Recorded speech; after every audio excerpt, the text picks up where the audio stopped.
The following is a special presentation of ABC Sports.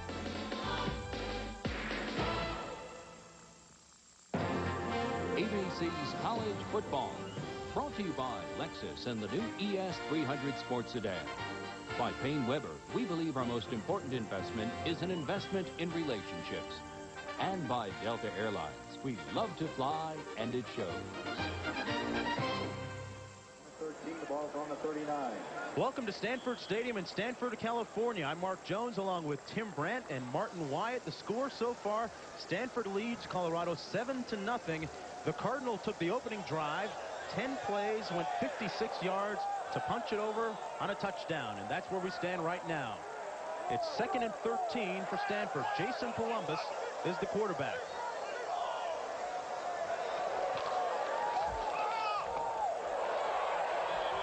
And he throws complete to Mike Cook. Ozzie Granardo returned the opening kickoff 44 yards. Columbus was 4 for 5, and then as scripted, here's touchdown Tommy Vardell scoring to make it 7-0 Stanford. Now a banged up Stanford defense then stopped CU in 3 plays. 5 players who started the Washington game for Stanford did not start today because of injury, but Stanford scores quickly, then the defense holds, and here's the Cardinal again with the football. It was 3 and out for the Colorado offense on their first series of the ball game. 3rd and 4.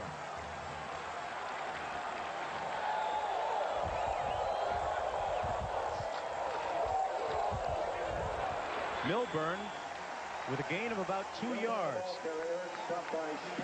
Stanford comes into the ball game with a record of 0-2. They played 2 weeks ago in Arizona, led the game 17-0, only to lose 28-23. Milburn is really special. In that first drive, he had 2 carries for 15 yards, 3 catches for another 13 yards. Paul Stonehouse will punt now, and Darian Hagan is back deep for Colorado. A high kick, and Hagan takes it out of bounds at the 20-yard line. A 31-yard punt, nothing on the return. We'll be back. For years, I never even thought about it. Guess I just didn't want to face things. Yeah, I've been there. But now, my parents, they need real help. It's going to be tight. We'll just have to manage somehow. I got this guy at Payne Weber. Put me in a mutual fund for my parents. Same time he set up my kid's college fund. That long ago? How do you know about your parents back then? He asked. Imagine a rent-a-car company that offers special delivery right to your door. That's Enterprise. Here, let me help you. Enterprise, a special rent-a-car company that gives you special delivery. Oil, the lifeblood of your engine. So the most vital organ is your oil filter. That's why Fram introduces Extra Guard. New glass fiber paper stops more dirt than any other filter. New Fram Extra Guard, the best protection ever.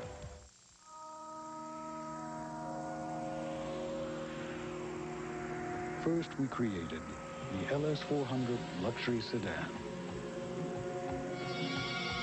Now we've taken everything we've learned and condensed it. Introducing the Lexus ES300. All the performance of a sports sedan. All the luxury of a Lexus.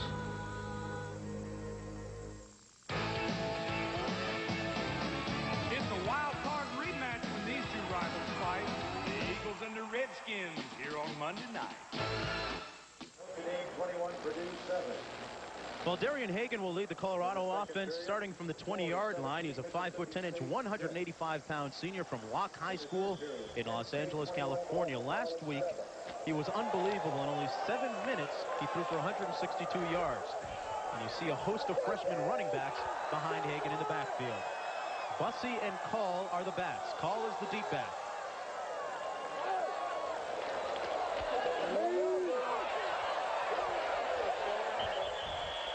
Kent Call inside for 3 yards. 7, Kent Call, the ball carrier. Look at the Colorado offensive line led by Jay Lewinberg, the only returning starter on a young offensive line. 4-yard pickup at his 2nd and 6. Lewinberg broke his hand Tuesday in practice. He's got it protected now, but he's going to snap with his left hand today, so we want to keep a close eye on that. Also, it's a warm day here. He's a diabetic. Has to take insulin shots, so we'll see what kind of endurance he has. And look at his left hand. You see the cast on his hand.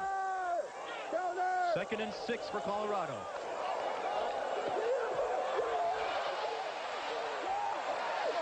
Call on the toss, was tripped up but fell forward for 3 yards. Now look at the defense of the Stanford Cardinal. Tyrone Parker, a converted offensive lineman, now playing nose tackle. Ron George, their leading tackler from last year, suffered an injury 2 weeks ago against Arizona, but is healthy again. When you play an option team, you have to commit guys to stopping the dive man, the quarterback, and the pitch man. And so far, Stanford has done that. 2nd and 5.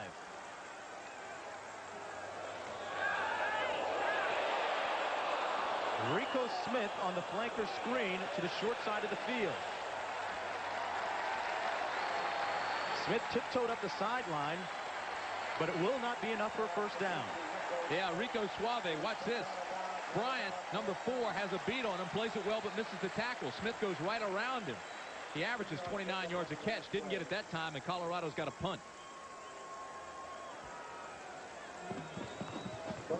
4th and 2. Glenn Milburn is back deep. The Heisman Trophy candidate for the Stanford Cardinal this year. Mitch Berger will punt it away for Colorado. Milburn ran one back almost last year, 71 yards against Colorado. They threw a flag.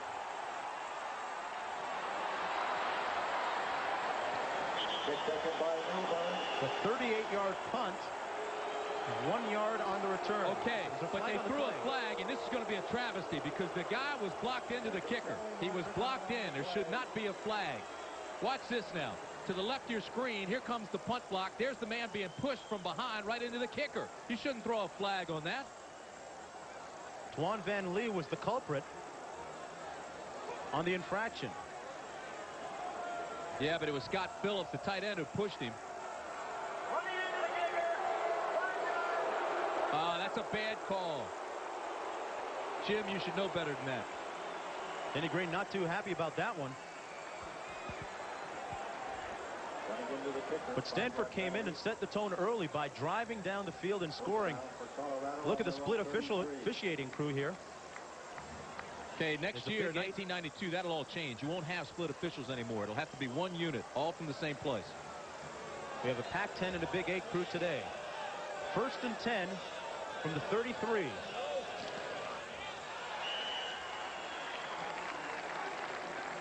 Hagan hands it off to Bussey. Bussey, the ball carrier. Kendall Bussey is a 6'3", 225-pound true freshman. As I mentioned earlier, they have 3 freshmen in the backfield that will see action today for Colorado. See, part of that game plan for Stanford is to keep the ball out of Hagan's hands. They want to keep somebody in his face so he has to pitch or pass the entire game. That penalty's big because it gives it back to Hagan. 2nd and 8.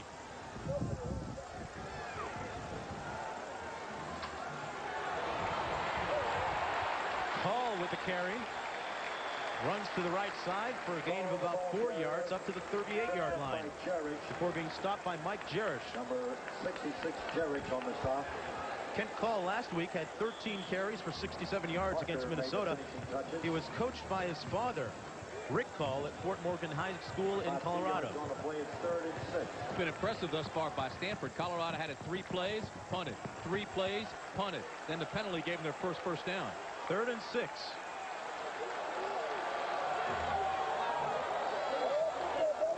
Henry goes in motion. Man, is Hagan quick or what? He is so dangerous. Held the ball up as if he was going to throw and ran it himself, but not enough for the first down. Watch this. Hagan comes around the side. I want you to watch number 21 coming out of the right hand of your screen. Hagan will pump fake him. Boom. There goes Darian Gordon, 21.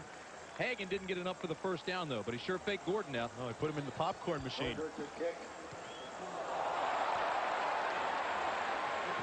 Berger shanks this one. A very poor kick that time. Out of bounds at the 45-yard line. More good field position for the Cardinal offense.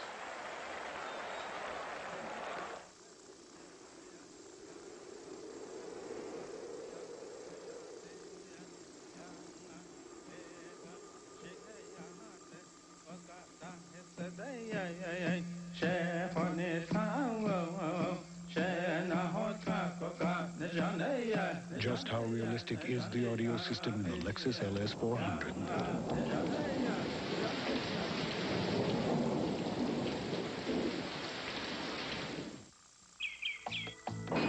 Every business morning, while the rest of the world is getting up,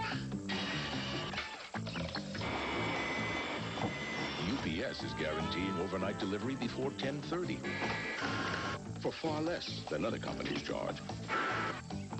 And every business morning,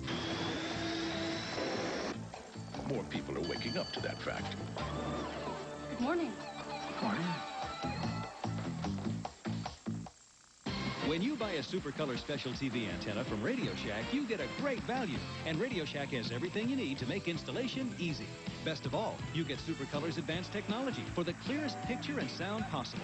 Reception so lifelike, it's incredible. Hey, great picture, huh, Howie? And Supercolor antennas are here just in time for football. 2 great antennas for city, suburban, or long range from $24.88. Only at Radio Shack, America's technology store. Well, a 16-yard Colorado punt set up great field position for the Stanford Cardinal offense. They are led by Jason Columbus so far in the ball game. He is 6 of 7 for 48 yards. Columbus, a 6'3", 210-pound senior, led the Pac-10 in passing efficiency last year. Look at the backs. Glenn Milburn is a Heisman Trophy candidate. Tommy Vardell, a tough runner inside. And a look at the offensive line that averages 6'6", 300 pounds. Where's the beef, you ask? Right there. 1st and 10. Vardell on the catch. Lots of room. Tommy Vardell takes it down to the 22-yard line before being stopped by Deon Figures. 32-yard play. Columbus is so composed. They bring the backside pressure. Look at this. The outside linebacker's in his face. Still just kind of jumps and lofts it over him. Knows Vardell's going to be there. And then once out there, there's no flood control, no containment. Vardell almost breaks it by skipping over top of Deon Figures, the cornerback. So it's 1st and 10 for Stanford at the 24. Justin Armour is close to us. Vardell on the carry down to the 19. Colorado's defense hit hard by graduation. Left, though, is Joel Steed, the consensus All-America at nose tackle. The linebackers led by Greg Blakert. He was their leading tackler last year. And Deon Figures, their best man-to-man coverage guy. This defense coming into this game had allowed just 3 touchdowns in the last 20 quarters. Stanford got the opening drive and pushed it in for a touchdown. That's setting the tone. It's 2nd and 5. Walsh is out wide left. Vardell. Down to the 16-yard line. He was hit by nose tackle Joel Steed. Man, what a first quarter that was in Michigan today, Tim. Penn State, tough game with Boston College. You know what's interesting? Defensive coordinator Mike Hankwitz for Colorado, he knows what talent Glenn Milburn is. He respects him, so Colorado's defense is playing a lot more man-to-man coverage in this first half than normal, trying to double-team Milburn. They're running combination defenses, trying to get some extra support on him. Mark Hudson-Buehler checks into the ball game for Stanford. They have 2 tight ends. Milburn is the other back. This is Hudson-Buehler. Nothing doing on the left side. There's also a flag on the play. Yeah, it's going to be holding against Colorado, I believe. Greg Beekert in on another tackle. Dahlman and Hoyam both fired out and grabbed their guys. Penalty markers down.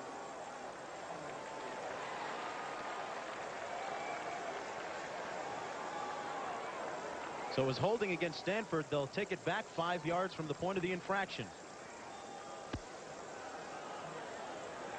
Coach Denny Green in his 3rd season. He's 8-16 at Stanford after coming over from Northwestern. Holding, offense, 10 yards from the spot of the foul. Repeat 3rd down. You know, Mark, the first 2 games were huge disappointments for Stanford. They're reeling a little bit. They really felt that they gained respectability last year, with that win at Notre Dame, and then the Cardinal won their last 3 games, finishing last season on a great high. And then to come in and lose the first 2 games took the air out of them. It's really tough to open up against Washington, which they did this year. It's 3rd and 11. It's 3rd and 12. Milburn and J.J. Lastly are the backs.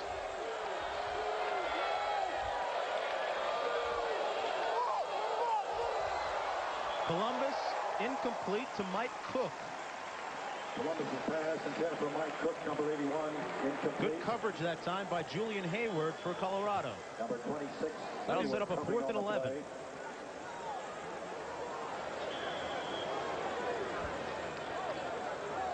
Aaron Mills will come in to kick a field goal now. From 42 yards out. He was banging them in from 47 yards out in the pregame warm-up, so he's got plenty of legs. Mills will attempt a 42. Find out what kind of accuracy he has now.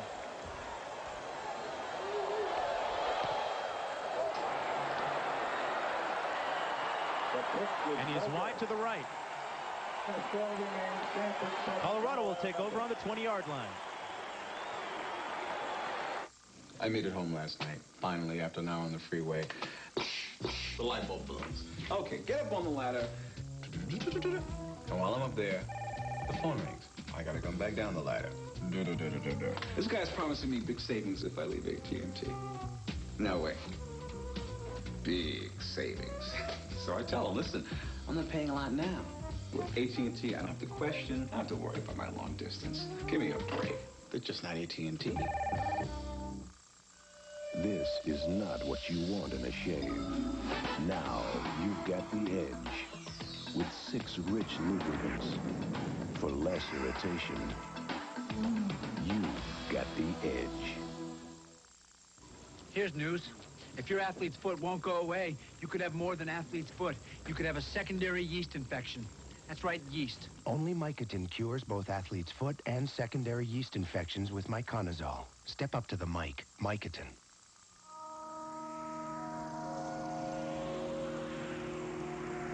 First, we created the LS400 luxury sedan.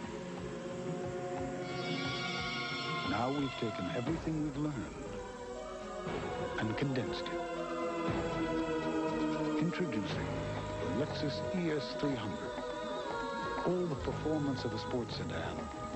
All the luxury of a Lexus. The Colorado football program building some history, and in their past, defensive back Hale Irwin, who co-captained the 1966 Colorado Buffalo team before reaching fame on the PGA Tour. Hale Irwin, a 2-sport wonder. Well, the score is 7-0 Stanford. It's 1st and 10 for Colorado. Warren and Bussey are the backs. That's the freshman, Lamont Warren. So far, the Stanford game plan is working to perfection. They are trying to overload the front. They're committed to the option. They're trying to get in Hagan's space right away and make him pitch or pass. And so far, Hagan is 1 for 2 passing 3 yards. He's got 1 carry for 4 yards, and that's it. Again, they forced Colorado wide and got him out of bounds before the first down. Now, Warren is clutching either his right shoulder or his right hand. He's a true freshman from Dorsey High School in Los Angeles. Last week he had 61 yards on 10 carries against Minnesota. The coaching staff very high on him. He got 8 yards on that play. That's their biggest play of the day. 2nd and 2. Kendall Bussey takes it out. Bussey, the ball carrier. Stopped by George.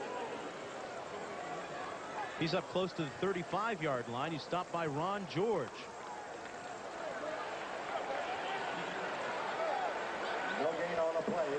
Be 2nd and 3. 3rd and 3. Stanford defense has come up with some big plays so far, stymieing that Colorado offense. Stanford's trying to outnumber Colorado. You know Hagan won't be a blocker. The tailback's not, and there's a wide receiver, so the defenders are outnumbered by the blockers 10-8. And Colorado calls a timeout. So they'll talk this one over, and we'll be back. It'll be 3rd and 3. The premier performance sunglasses available.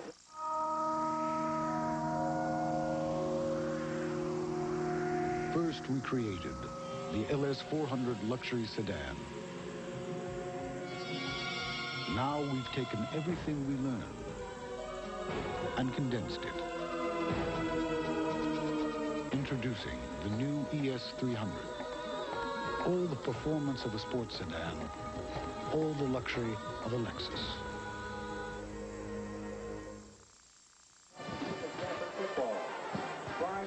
Welcome to Stanford, California, Stanford Stadium, where the Cardinal lead the Buffaloes 7-0. I'm Mark Jones along with Tim Brent. Next Saturday, ABC's college football gives you regional action. The Michigan Wolverines, coming off a loss to Florida State, meet rival Iowa, or Florida State hosts Syracuse out west. California takes on UCLA, or Wyoming tackles Air Force. And that's where we'll be. Virginia 34, Duke 3. What about Wyoming? Leading the WAC so far. Pardon me. Air Force leading the WAC.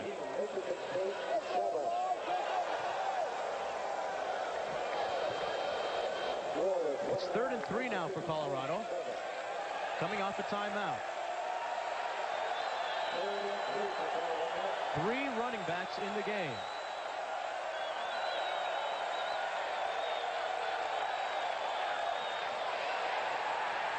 I don't think they made it. Lamont Warren was tripped up in the backfield for little or no gain. Tyrone Parker was there to trip him up. They put Tyrone Parker in the middle today. That's a big change. He's been playing outside. Actually, he's been on the offensive side, but look at the penetration he gets. And then the linebackers fill. Coy Gibbs, Dan Byers just filled perfectly. Stanford is playing a very solid game defensively. So Glenn Milburn will get another shot at returning a punt. Mitch Berger had a 17-yard punt last time. Milburn is deep for Stanford.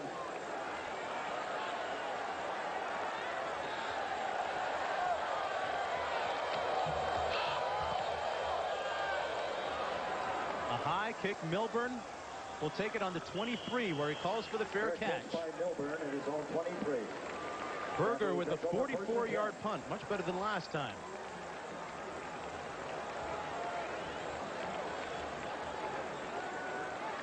Oh, Bill McCartney is in his 10th season at Colorado. His record of 59, 47, and 2. Speaking with him yesterday, seemed very relaxed and didn't really seem at all concerned about the fact that they were upset at home a couple of weeks ago against Baylor when I asked him about it. No, and those people that are unhappy with Denny Green, take heart. In his first 3 years, McCartney went 2-8-1, 4-7, and 1-10. Then he won a national championship last year. Vardell cuts it upfield. There's a flag on the play. Vardell gets out to the 28-yard line. This Stanford offense, it's a pro-style attack taken from the 49ers. And because it's somewhat complicated, it takes time to develop. And I think that's why Denny Green's club has traditionally been a slow starter. Holding. Offense. 10 yards. Respond to the foul. Repeat. Watch number 70, the left of your screen. His hands are within his body. Now they're out, extended. Now you look at your tight end. He's a good block there. Pushes his guy out, just runs with it. But that was big old number 70, Bob Whitfield, everybody's All-American. Whitfield's an Outland Trophy candidate. 6'7", 300 pounds, moves well. Let his hands get away from him a little bit that time. So it's 1st and 22 now for Stanford. 3 receivers out to the right.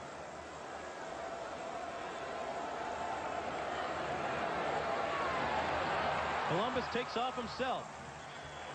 And he's out to the 13-yard line. Stopped up by Chad Brown, second leading tackler last year.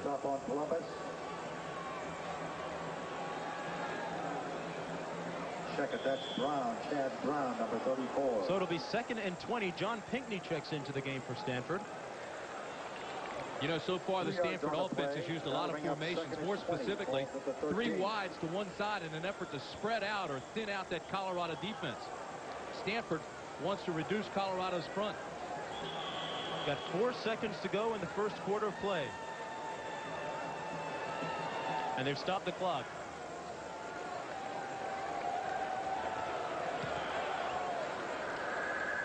Sideline warning. Defense. All right, what that is Colorado's coaching staff. Well, not only that, but they're trying to get the players back. Watch them move back now. You see them all starting to move back. They've got to stay outside of that white area. See where the stripes are? And also the coaches evidently have been on the officials, so they're going to get a sideline warning. And that's the end of the first quarter. It ends Stanford leading 7-0. Denny Green couldn't hope for anything more. We'll be right back. This lady came in the other day. Some station downtown told her she needed new brakes and said it'd take 4 days. But you know, she only has the one car and she had to get to work. And missing one night of TV wasn't going to hurt me. So I told her, sure, I'd stay and get it done. Good service is why people choose a place like Harlan Motors, and why places like Harlan Motors choose USF&G Insurance and their independent agents. USF&G is standing behind me. At Thrifty Car Rental, we know traveling on business has its good points and its bad points, its ups and its downs. So to make those trips a little less hectic, we at Thrifty offer an extensive choice of vehicles at remarkably reasonable rates. Because no matter how much money you make... You all set, Mr. Gretzky? It is, after all, your money. If you have a house as messy as this, and a son as helpful as this, get a shop vac. Look at the power this baby's got. A shop vac wet dry picks up everything from nails and wood chips to broken glass to gallons of water. Thanks for the car, Dad. Yep, there's no telling when you'll need the power of a shop vac. Don't forget to get Steam Team, the attachment that turns any shop vac into a powerful carpet cleaner.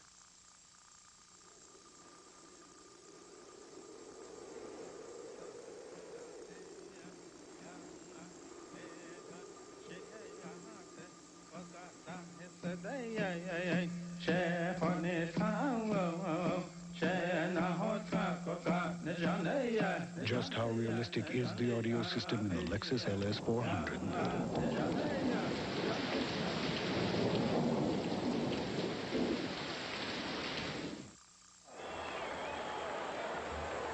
Well, it's the start of the second quarter. Stanford leads Colorado 7-0. And so far, the story of the game, Stanford's offense has really controlled the tempo.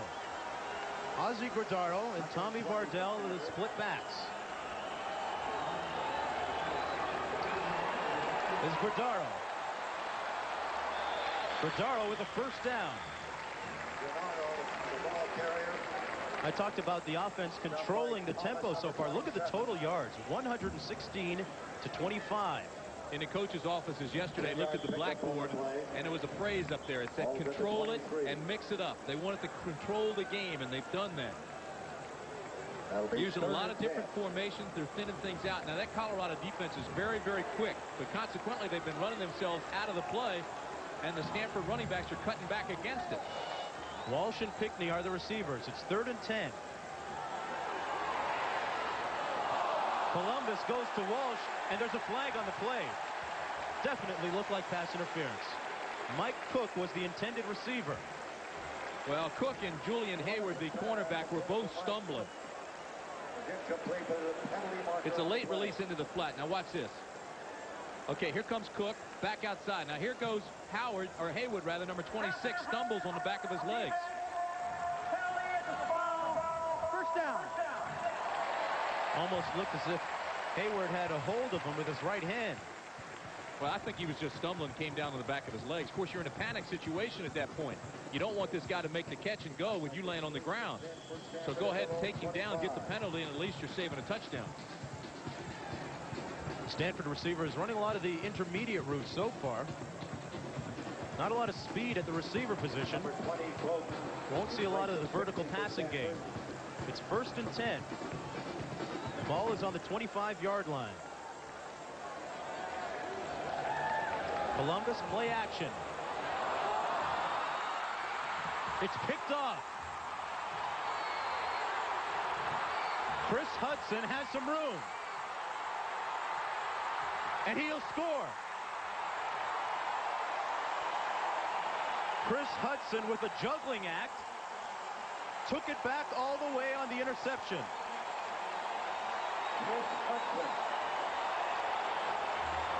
And the Buffalo defense takes care of the scoring. You know what? Walsh was wide open, too, across on the post pattern. This ball's just overthrown because Hudson's playing soft. Look at him way back in the back. The ball is overthrown, and then Hudson gets around the corner. There's nobody in pursuit here except the lineman, and you're not going to tell me a lineman can catch Chris Hudson. An impossibility, and a 40-yard return for the touchdown. Just a poorly thrown ball by Columbus because Colorado was in a zone defense, and Walsh was wide open in the seam. Harper for the point after the touchdown. Well, that's the type of play that has symbolized the Stanford season so far. We'll be right back. A driver's side airbag is now standard on every new Accord, Civic, and Prelude. But remember, it's most effective when you wear your seatbelt. Radio Shack, America's technology store. Sale prices have never been better at Radio Shack. Here's proof. This realistic high-power in-AM/FM radio cassette with 30 presets just reduced to $99.95. Or this high-quality voice-actuated realistic micro-cassette recorder for school or office, only $33.88. Radio Shack has over 80 cassette player recorder models to choose from. Shop your friendly nearby Radio Shack. Great selection, superior service. Nobody compares. I have Denorex on this side. As soon as I put Denorex on my hair, I felt like the itch was going away. What does the Denorex tingle tell you? The tingle feels like it's taken away the dandruff. Denorex shampoo and conditioner has strong medicine to fight dandruff and its itch, plus conditioners to leave hair healthy looking and manageable. The Denorex tingle tells me it works, and I see that it works. I have no dandruff, and I have no itch. Denorex with conditioners, the dandruff shampoo you can feel working. With the highest resale value in its class and proven Honda reliability, the Accord is a safe place to put your money. Syracuse tackles Florida State. Michigan beat Big Ten rival Iowa, plus other regional action all next Saturday on ABC's College Football. Freshman Chris Hudson, you're looking at him right now. He just returned an interception, 40 yards for a touchdown. His second interception. Here's Walsh. You see he's wide open. The ball's just overthrown. Hudson is playing in that deep right half. Colorado loves to play zone, take away the deep stuff. This ball was just overthrown, and then he returns it back. Second interception of the year for redshirt freshman Chris Hudson. We've seen a lot of freshmen on our flip cards here. Gary Barnett, the offensive coordinator, was joking, saying he's got to have a milk and cookie break during every practice. Going to find out what kind of team Stanford is right now, see if they can come back or whether they fold their tents. Mitch Berger to kick it off for Colorado. Granardo and Bowden deep. This is Granardo. Granardo has some room. One man to beat.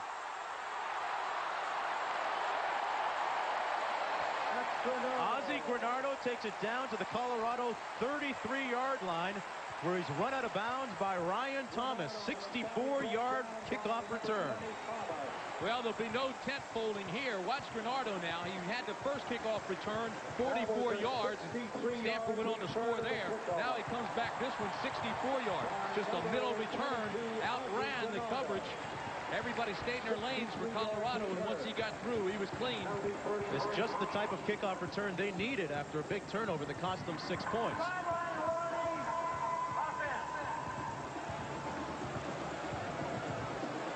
Granardo is a 5'9", 165-pound freshman.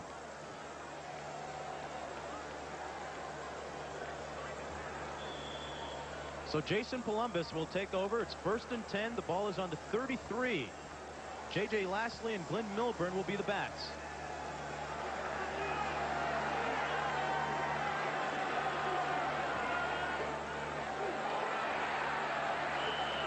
The handoff goes to J.J. Lastly, stopped by Chad Brown. Brown was the Colorado Buffalo's second leading tackler last year, and he's also their best pass rusher, but right there playing the run very well.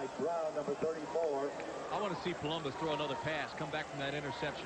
You know, 2 years ago, Ron Turner told Jason Columbus he would never start for Stanford. He believed that because he told Jason that football wasn't important to him.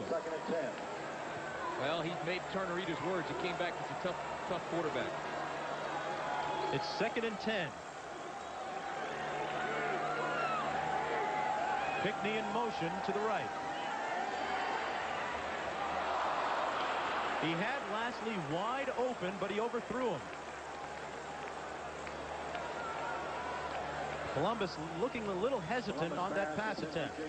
Eric Hamilton was there to break it up. See, and that's exactly what I was just talking about with Columbus. You want to see him come back and get back into a rhythm after the interception. He's had trouble doing that in the past. Comes back this time, and it's a poorly thrown pass. Number 6, Hamilton was putting Eric Hamilton was in it right in his face that time. It's 3rd and 10 now.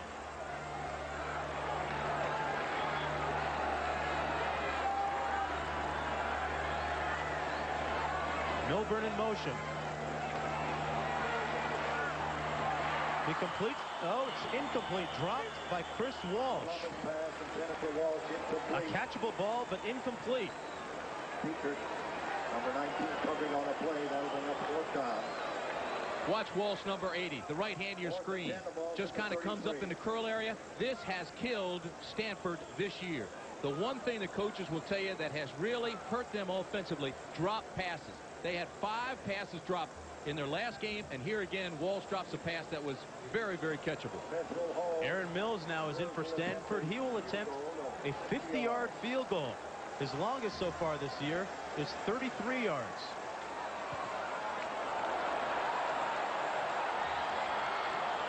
And he's off to the left. Kicking into the wind, it was no good. We'll be right back. The score still 7-7. Stanford 7, Colorado 7.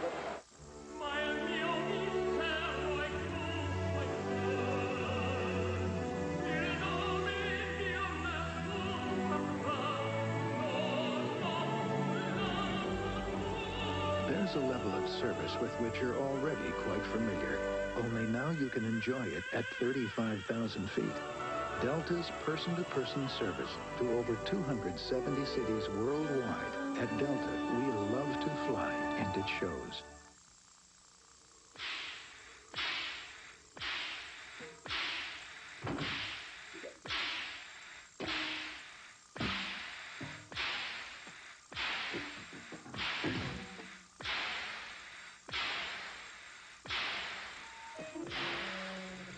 Spend less time at the pump.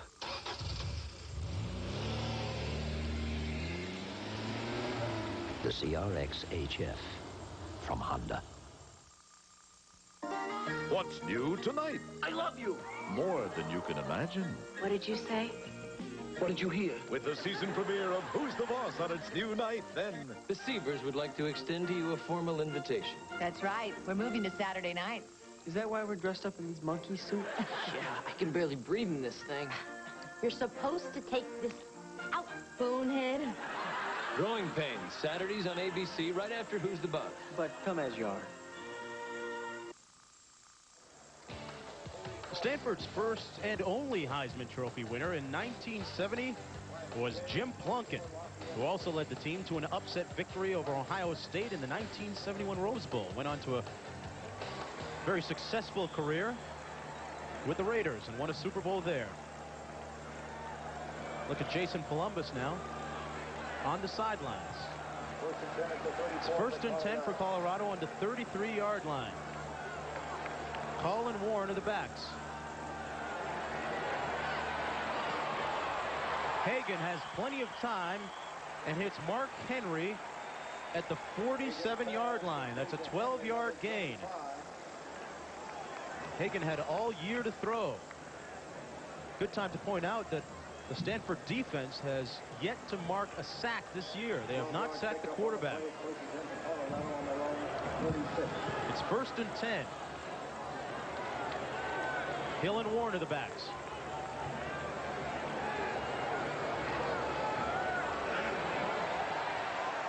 Hagan keeps it on the option. Great balance. Down to the 47-yard line of Stanford. There you saw some of the quickness of Darian Hagan. It's the first big play Hagan's had all day. They've kept him fairly well contained, but he gets a good block on the corner. The linebacker was stumbling. Just has that innate ability to feel trouble coming. He knows had he kept his feet, he was off to the races. Now Stanford coming into this game allowed 6 yards per play. They've held Colorado today to just over 2. And this is Colorado's deepest penetration. It's 2nd and 4. Lamont Warren with the carry up the middle. Gain about 4 yards.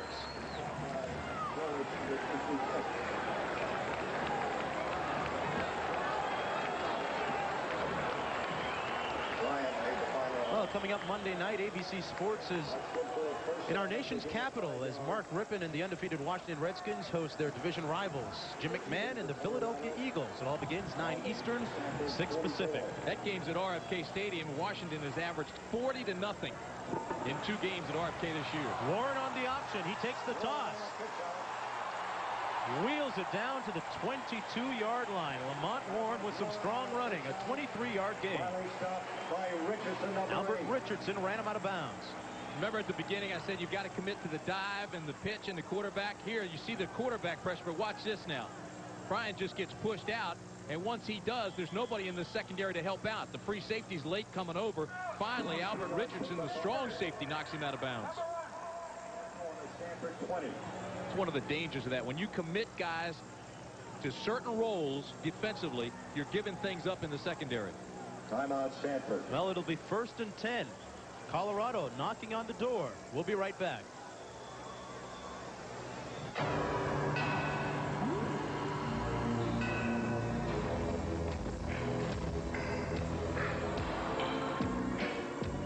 Our competition uses a very sophisticated, state-of-the-art, highly precise device to measure their cars. Our car, the Accord from Honda. You could call one company to take your package to an address across town.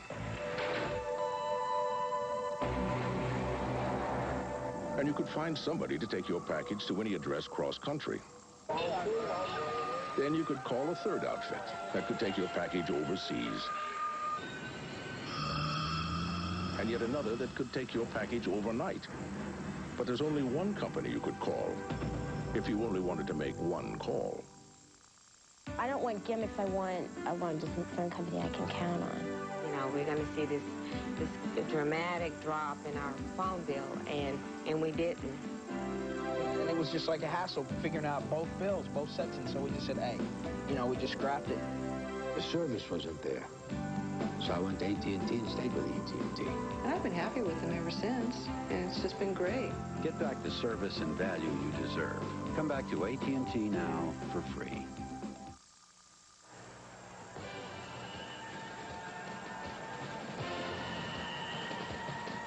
Well, it was built in 1960. Hoover Tower at Stanford University.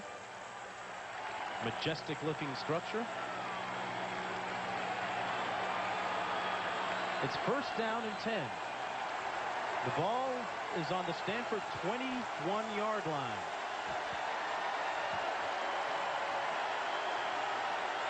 Three backs in for Colorado. Hagan to pass. Wide open. Incomplete for Sean Brown. He got twisted around and couldn't hang on to it. But he was wide open. Cute little wrinkle there. When you commit guys your man coverage, they just sent the tight end straight down, but the play started like it was going to be the load option again. Hagan came out, faked to the drawback, then just went ahead and popped it up to his tight end. Brown was wide open. Brown is their leading receiver this year, also their best blocking tight end. Had 9 receptions, 1 touchdown, junior college transfer. It's 2nd and 10.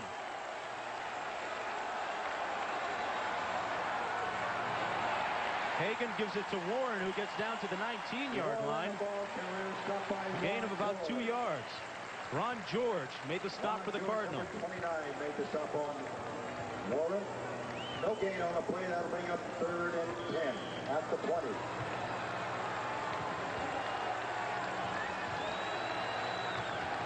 Look at Darian Hagan, who was worked out by the Seattle Mariners just a few months ago. Colorado is 0 for 3 on their 3rd down conversion so far. It's 3rd and 10.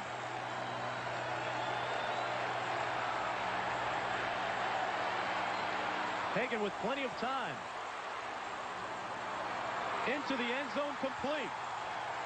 Michael Westbrook on the touchdown. 20 yards for the major. Darian Hagan had all day to make his mind up. I really believe Darian Hagan's one of the very few guys in all of college football who can actually control a game. Carries this ball all the way up to the line of scrimmage. So if you're playing in pass coverage, you now have to respect him as a runner. So you come up. As soon as you come up, he stops and drops it over you for the touchdown. And the conversion is good. And the score, Stanford 14. Colorado 14, Stanford 7.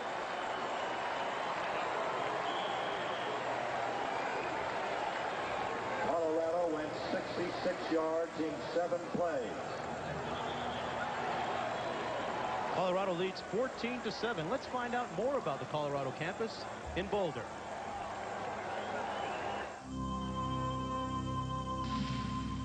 Come on, guys, pick it up. A lot of us like to go run in the mountains real early in the morning. The teachers I've had at the University of Colorado all have one thing in common. They're extremely committed to their field. They have so much energy and want to pass that on to their students. I know in my environmental studies classes, it's great to have an impact on undergraduates. All right. Air Force nothing. 4th period. Well, Darian Hagan worked his magic again, threatening the defense both as a runner and a passer. Tim, it paid off here. Yeah, but see, the linebacker 29 got caught inside there, okay? That's George. Once that happens, Hagan gets outside, and if you're in the secondary, you have to respect him as a runner. It looked like he was going to run. So as soon as you come up to support the run, he just throws right over top of you, and guys are back there by themselves wide open. Well, no signs of that knee injury on Darian Hagan's part so far. He tore up that knee against Notre Dame last year in the Orange Bowl, and he diligently worked on his rehabilitation and looks to be 100%. Hill and Westbrook were both in the back of the end zone getting wide-eyed waiting for that ball. You take it, I'll take it. No, you take it. Touchdown. They'll be fighting over that one in the locker room at halftime. Colorado leads 14-7. Mitch Berger will kick it off for the Buffaloes. Ozzie Granardo, who has returned the ball very well this afternoon.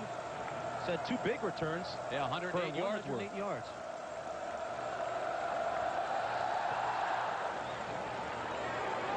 It's Granardo again at the 3.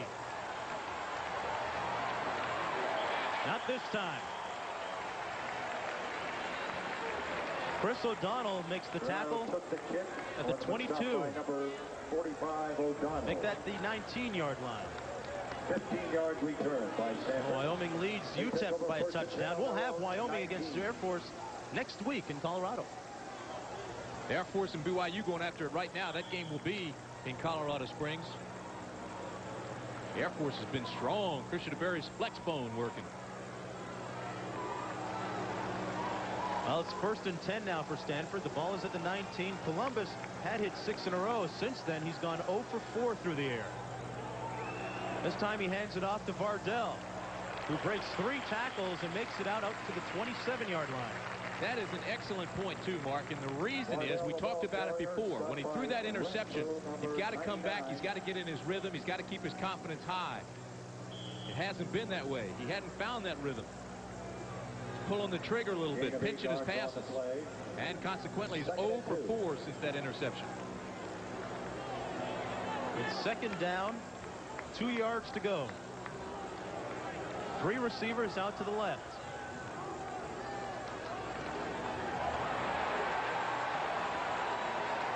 Vardell is stopped for a loss of 1 yard. Marcellus Elder. Elder, a 6'5", 285-pound junior. They'll set up a 3rd and 5 now for the Cardinal offense. consistent on her tackle. Lynn Milburn has been conspicuous by his absence so far in this ball game. He's checking in right now. Loss of about a yard on the play, brings up third down. Well, Milburn got off to a very strong start. But see, now they're trying to double team him. They respected him as a runner and a passer. Milburn and Vardell are the backs. Pickney is the receiver out wide. Columbus to Vardell. Makes a nice move, and he's got some room. Vardell is dragged down at the 37-yard line by Dion Figures.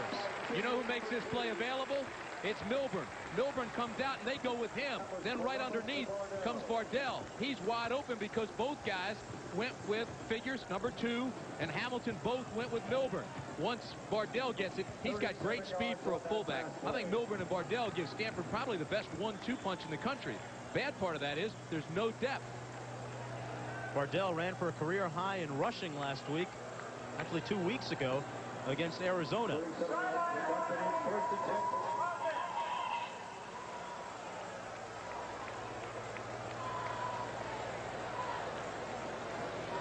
Another sideline warning to Stanford. We've got to find out what's going on down there. They got to keep the guys back off those white lines. Keep them back. And evidently these officials are sticklers for that. Ball's at the 37, first and 10. Both teams have been in that white area, which is not allowed. Right, that's what I just said. You got to stay out of those stripes and push them back, because these officials are watching that. Here's Milburn, and he's got a little room on the right side. Takes it down to the 22-yard line. Lynn Milburn exploding that time for 16 yards. Ronnie Bradford ran him out of bounds. Bradford chased him out of bounds. Great trap blocking. They take out the contained man, knock him off. That was Chad Brown, 34. And once Milburn gets outside, he's got plenty of speed to pick up that first down. Spoke with Milburn yesterday, asked him what his grade point average was, and only a Stanford student would say 3.1 and look very disappointed. Oh, absolutely. You know, he had a 3.8 when he was at Oklahoma. He transferred from Oklahoma in '88. He was their smartest athlete. It's first and 10. We have a whistle and a flag. Yeah, big old Brian Cassidy, the left guard, just jumped. They'll move this one back. Dead ball. Ball start. Offense. 5 yards. When he starts moving, too, it's hard to stop it. He's 6'5", 305. That offensive line averaging 6'6", 300 pounds, but Coach Denny Green, who you see, said that the line isn't playing as well as they could right now. He expects them to improve a lot. The only interior line that is bigger in all of football is the Indianapolis Colts. It's first and 15 now. The back's in the eye. Milburn, the deep back.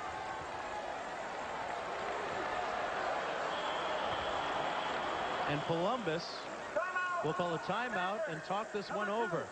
Well, the play clock had gotten down to 3 seconds. That's 2 plays in a row now. Stanford looking very timid and unorganized. Well, tonight the ABC Saturday night lineup begins.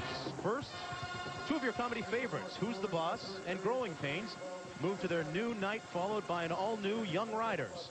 Then one of the most unusual new characters on television, The Commish. It's a night of premieres tonight on ABC. East Michigan 3, Wisconsin nothing. First period. San Jose State 3, Utah State nothing. Third period. It'll be interesting to see just. You know what, Mark? In the late July, I had played some golf with Bobby Bowden, and for the first time I think I can ever remember, Bowden said, "I've got the talent to win the national championship." Everybody else has always touted him as being the national title contender, but this year he said it. He said it's the best team I've had. And they showed it today against Michigan. Awesome speed, sideline to sideline. The 1991 football schedule this year was sponsored by the merchants of Los Alamos. It's a great day for football here in Stanford, California. About 65 degrees. Sunny. A lot of festivities this week on campus as they celebrate their 100th anniversary. We're going to have a big performance coming up this week. Whoopi Goldberg will be here, as well as a few other stars. First and 15 on the 26. Columbus changes the play. Milburn skips outside. Milburn dancing all the way down to the 17-yard line. Does he have quick feet?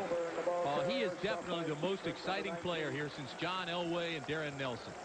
Very meek and mild guy off the field, very explosive. Now he cuts it back up inside the block from the wide receiver. 5 carries, 41 yards. And showing no ill effects of that knee injury suffered 2 weeks ago. Some of the coaches said he was a little tentative cut to the left, but he didn't show it that time. 5. Vardell. Hard running up the middle.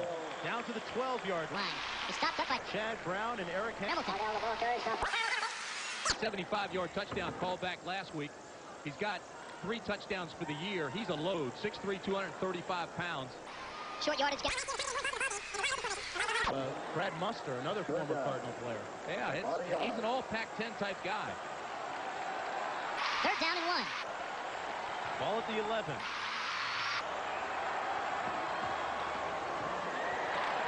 Vardell again for the first down.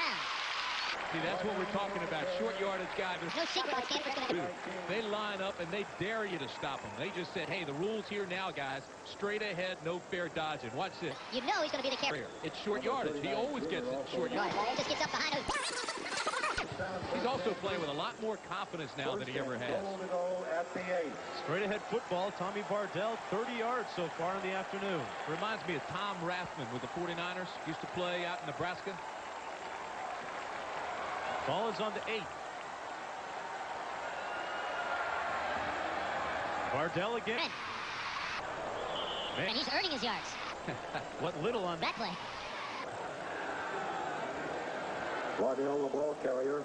Stopped by Thomas. Featured also there. Team to follow. Of course, Beaker's an All-American linebacker. Number 39.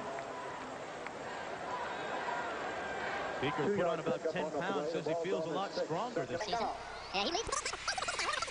And was a red shirt. He changed to number 49 for 2 receivers out to the left. 2 tight ends. Pick me in motion. By Ron Wolford. Wolford, the 6'3", 235-pound sophomore. Number 99. Columbus has to unload this ball right now. He saw the pressure coming. Instead of trying to duck under it, he's got to try to get rid of it. Well, I tell you what, the pressure was on him pretty quickly. That's easy for me to say. I don't know if he could have unloaded it. Wolford was right there. That's his 3rd sack of the year. Somebody may have missed a block on that play. Regardless, 3rd down. 12 to go. Getting 1 sack for Colorado. It's like chum to a shark. They've got 13 for the year. You don't want to get him on a frenzy. I got 4 receivers in the game. Columbus is pressured. And it's incomplete. See what I mean? Once they start coming, look out. Brown and Wolford in on the pressure. See, they just feel they can get to him. After they get that 1 sack, they come both sides. Chad Brown, he was coming one side. But they were meeting on the other side with Wolford.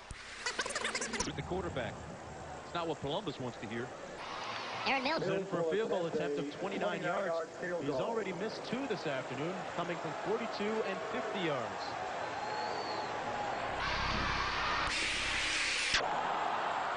Make that 3 misses for Aaron Mills. You know what? Mills raised his hand. He thought it went through even after it hit the ground. He's suffering from a bad case of the offers today. 0 for 3. From the uprights. Coach Bill McCartney has faced high expectations this year in Boulder. And I asked him what the difference was between coaching last year's team and this year's team. This is a fun team to coach, a very young team. But we have a small senior class, a lot of morale, a lot of enthusiasm. We make a lot of mistakes. But we got a lot of talent. You know, they have a lot of talent. That might be the biggest understatement in all of college football. Well, he's had 3 great years of recruiting. There's no question that he's had that. But now I think his biggest concern is that they're all so young. I mean, you just look at his offensive line. Besides Lewinberg, the senior, you go across. Anderson's a sophomore. Moore is a freshman. Jackson is a sophomore. And Hanson's a junior. As a matter of fact, I think Clint Moore is the first true freshman at CU to start on that offensive line ever. Now, since 1989, look at the dominance of the Buffaloes. 24-3-1.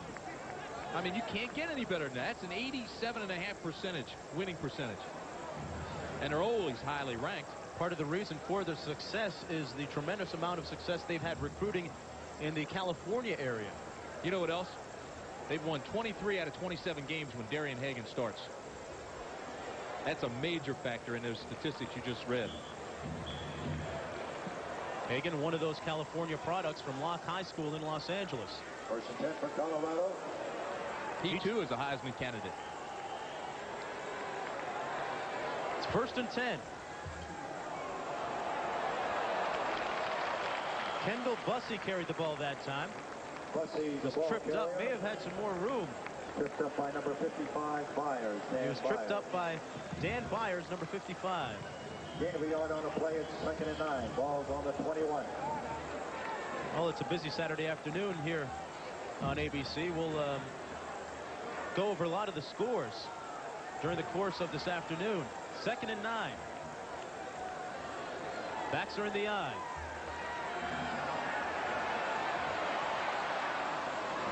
Hagan complete to Charles Johnson.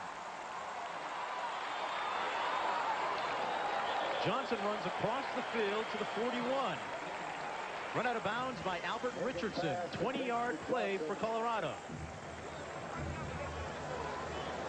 Well, coming up at halftime on the Prudential Halftime Report, Roger and Bo Schembechler bring you the latest college football news, scores, and highlights from around the country, including a summary and analysis of that Florida State-Michigan game. Number 1 defeats number 3.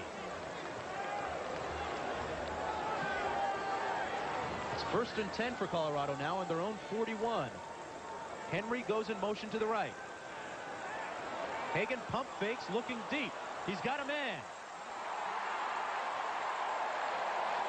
Henry makes the catch down at the 23-yard line of Stanford. Vaughn Bryant providing the coverage, but not good coverage. 36 yards in the pass and run.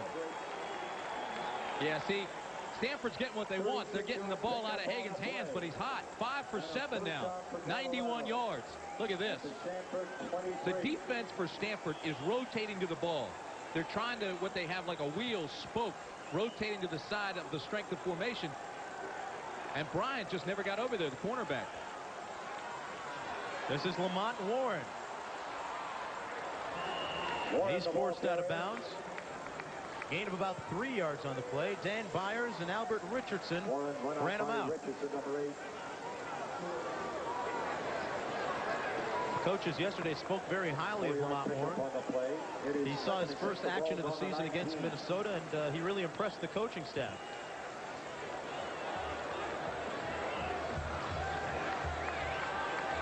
Second down and 6 for Colorado. The backs are in the eye. The slot moves from right to left now.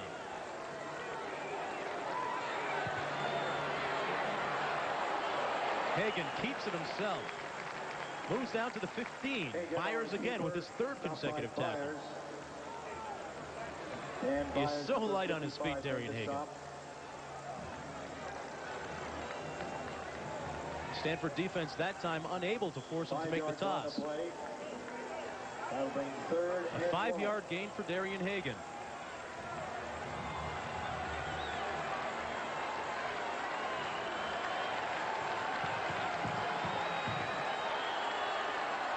Bussey and Warren are the backs in the eye. Hagan passes it. Incomplete. Was intended for Kendall Bussey, but he couldn't hang on to it. It would have been a first down. Hagan pass intended for Bussey, incomplete. That'll bring up 4th Good down pressure for number one. 78, Rembus. He comes up the middle. That forces Hagan to throw off his back foot. See that? The ball still should have been caught, though. It was just dropped. Harper. Jim Harper in for the 32-yard field goal now for Colorado. 32 yards. And he misses. And with that, we've seen our 4th missed field goal attempt of the afternoon. Very sharp angle on that one.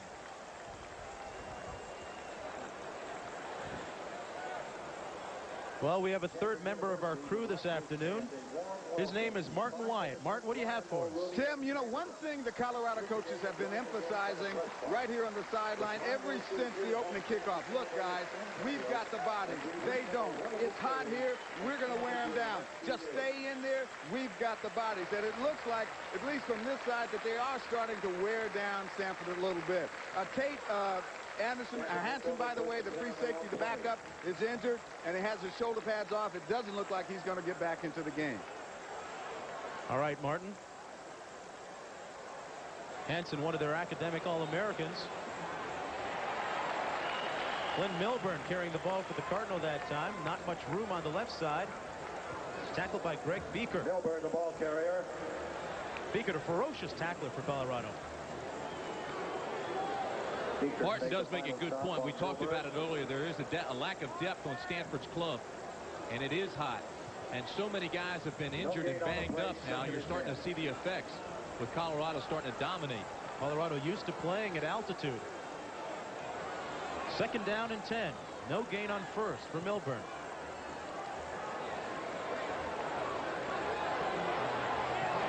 Columbus complete to Walsh. Makes a move. He slips and is down to the 38-yard line. Chris Walsh, the senior, with a big play.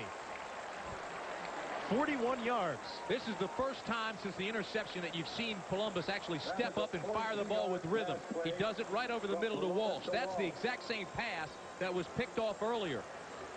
Now, Columbus is 9 for 15, 158 yards. And Chris Walsh came back, got into the seam, found his opening, took it and ran with it. That's a big-time play. Pickney is out wide to the right. Walsh to the left. The handoff goes to Vardell. Joel Steed, a real man in the middle. No gain on that play. You know, last year I said Zorich, Stewart at Alabama, and Steed were the 3 best nose guards in all of college football. Now, Zorich is gone. Stewart, we saw last week, still playing for the Tide, is awfully tough, but you can't find much better than Joel Steed in the middle. He also is playing a little banged up.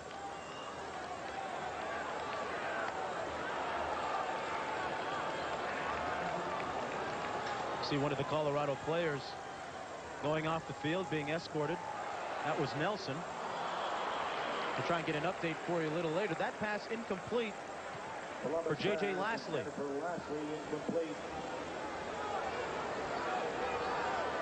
That sets up a 3rd and 11 now for the Cardinal offense. And 34 Brown putting the pressure on Columbus. You know, in the last 4 possessions, Stanford has had 3 missed field goals and 1 interception. So after starting so fast, they've really struggled here in the 2nd period. Time winding down. You see how much time left. 1:58. 3rd and 11 for Stanford. 3 receivers out to the left.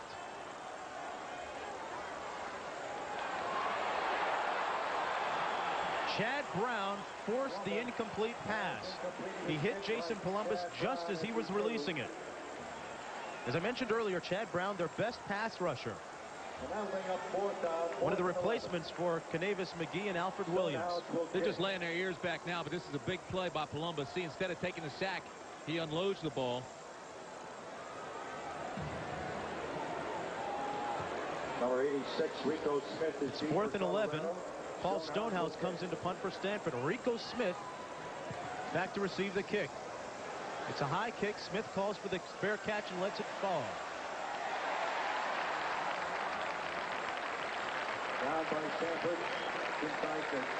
The score 14-7 Colorado. Stay with us. 37-yard kick by Stonehouse. I'm Al Michaels with an invitation to join us for a great matchup on Monday Night Football. Jim McMahon leads the Philadelphia Eagles with a mark of 3-1 into Washington to meet the unbeaten Washington Redskins. RFK Stadium will be in a frenzy. Monday night, 9 Eastern, 6 Pacific. Sunday. Your Playmate of the Month pays $15,000. Just let the cap slip. Suzanne Summers is no longer keeping secrets. Sunday. Welcome back to Stanford Stadium. The score 14-7, 1:41 to play in the 2nd quarter. Colorado takes over on their own 3. The Buffaloes trying to improve that interior running game. The ball carrier. Kent Call was the ball carrier on that play. Stanford has one timeout remaining. 1:25 left in the first half. If they stop them on this next play, they should take that timeout. Try to hold the clock as much as they can, because if they can stop Colorado here, they'll have excellent field position. 2nd and 9. Call and Bussey are the backs. Hagan hands it off to Bussey.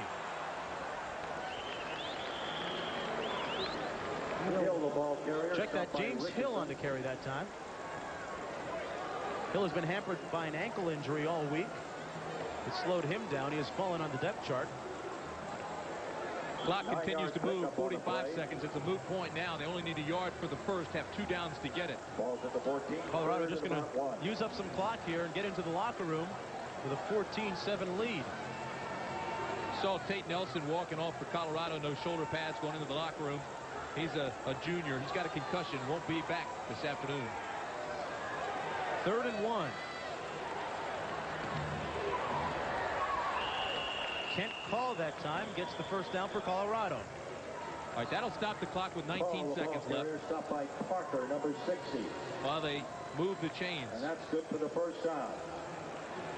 First down Buffaloes now. Maybe 1 or 2 big plays. They get into field goal range, but the clock begins to run. Oh, no shot of that. They'll just go into the locker room here.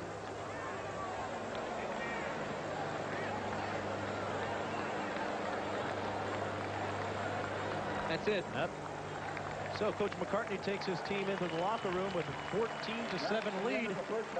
Denny Green, though, can't be too disappointed. Said he wanted to be in this ball game at halftime. We'll return with halftime activities after this message and a word from our ABC stations.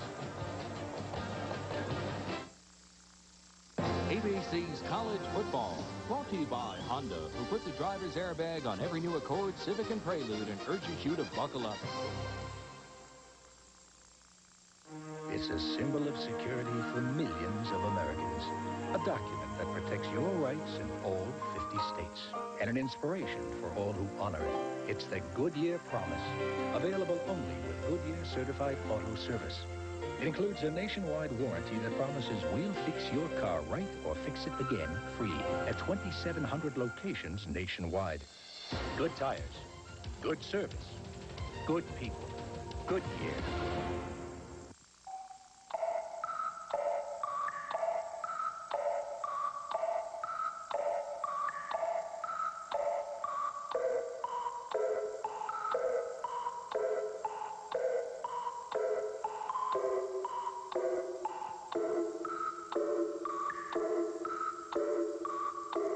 It was designed to run like a watch.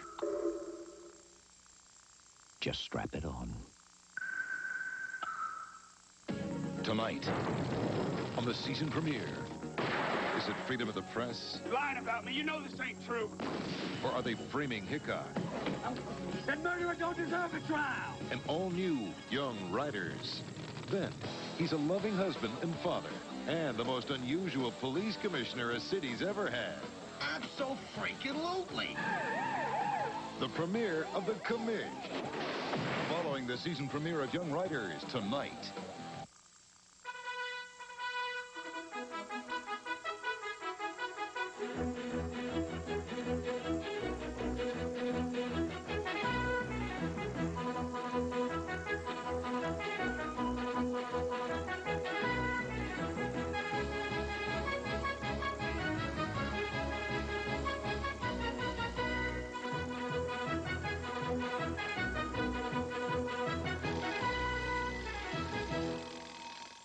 In today's hectic business environment, you need the right tools to stay ahead. You need information right at your fingertips. Laptop Express has a wide variety of laptops and notebooks to meet all your computing needs. Laptop Express is featuring Librex notebook computers starting at just $19.95. Librex has the best display, lightest weight, and largest capacity available today. Purchase a Librex notebook computer by October 19th. Get a $499 Canon BJ10E portable printer for only $99. Laptop Express downtown and the Denver Tech Center. They're starting to make snow in Colorado ski country. The Prudential Halftime Report. Brought to you by The Prudential. Come to the companies of The Prudential and build your future on the rock.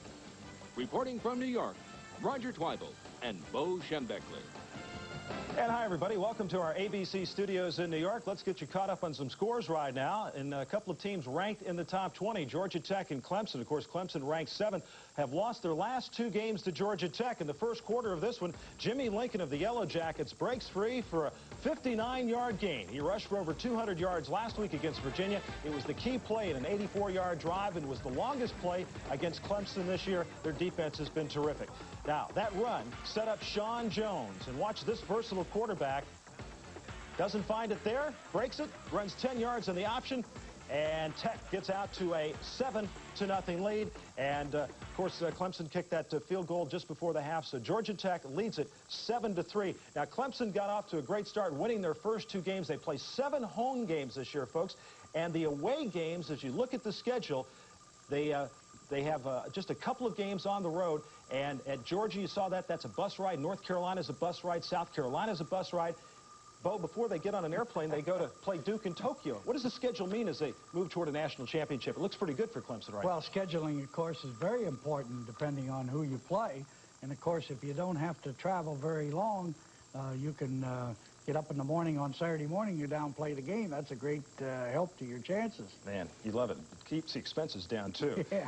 Well, Colorado ranks 17th in the nation playing their first road game, but that doesn't bother them at all because they've won 15 of their last 17 games on the road. Second quarter, Jason Columbus, the quarterback for Stanford, is picked off by Chris Hudson. Nice juggling act. Look at that. Finally comes away with it.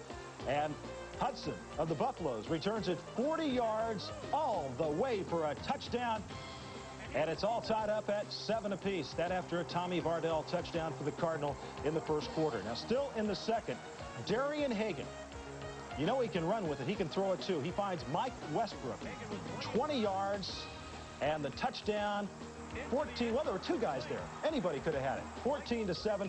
Colorado leads Stanford at halftime. But one of the things, Bo, you noticed in this game was the fact that there have been some missed field goals there. Aaron Mills, the Stanford kicker, has missed 3 field goals.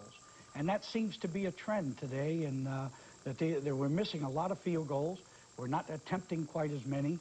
And the narrowing of those goalposts is having a real impact on the kicking game. And not moving those hash marks in when they narrowed them. That's a big factor. Right. Florida State and Michigan. Of course, this game ranked number 1 Florida State against number 3 Michigan in Ann Arbor. Casey Weldon now 10-0 as a starter.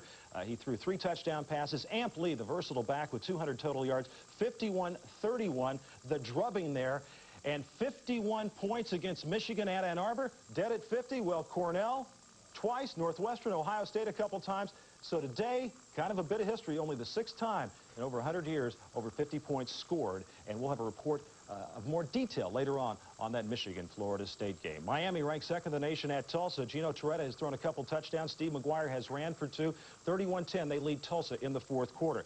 Kansas State made the trip to Seattle, and their coach, Snyder, he just said, look, I'd like to get out of this game. We're getting $250,000, but you can keep it. Right now in the 3rd quarter, Washington leads it 35-3. Jay Berry, a couple of touchdown runs in that game. Virginia Tech at Oklahoma, and they have been giving the Sooners a tough time at Owen Field in the 4th quarter, 27-10. Cale Gundy has broken the single-game pass completion record. He's got 16 completions. That broke Jack Mildren's record set back in the late 60s. Notre Dame at Purdue. This one 45-20, the final. Rick Meyer didn't start the game. He missed a couple of days of practice. He had a couple of touchdown passes and 1 run. 4 Purdue turnovers converted into 28 Irish points. Boston College at Penn State. Penn State got out to a good start. They held on for the 28-21 lead. The Nittany Lions intercepted 5 BC passes. Sacco with 16 of 22, 292, and 1 touchdown pass. Pittsburgh at Minnesota. This game at the Metrodome. And Pitt's gotten off to a great start this year, 3-0. Minnesota 0-2. First quarter on 4th and inches. The Gophers stopped Pitt as Glenn DeVoe is stuffed at the 1-yard line. And Paul Hackett, the Pitt coach, is not pleased with that at all. The Gophers march back down the field, and I love this name, Bo. Markel Fleetwood goes in for the touchdown from 1 yard out, and Minnesota will grab the 7-0 lead. Remember, last week they were drubbed in Boulder, 58-0. Pitt special teams tied it up. They blocked the punt by Minnesota, and Bill Davis scores from 13 yards away. That'll tie it at 7, and Minnesota has now gone ahead with a field goal. They lead Pitt by the score of 10-7, that game at halftime at the Metrodome. And we're going to be back with more, but first, let's take a look at some other scores on the ABC Sports Board.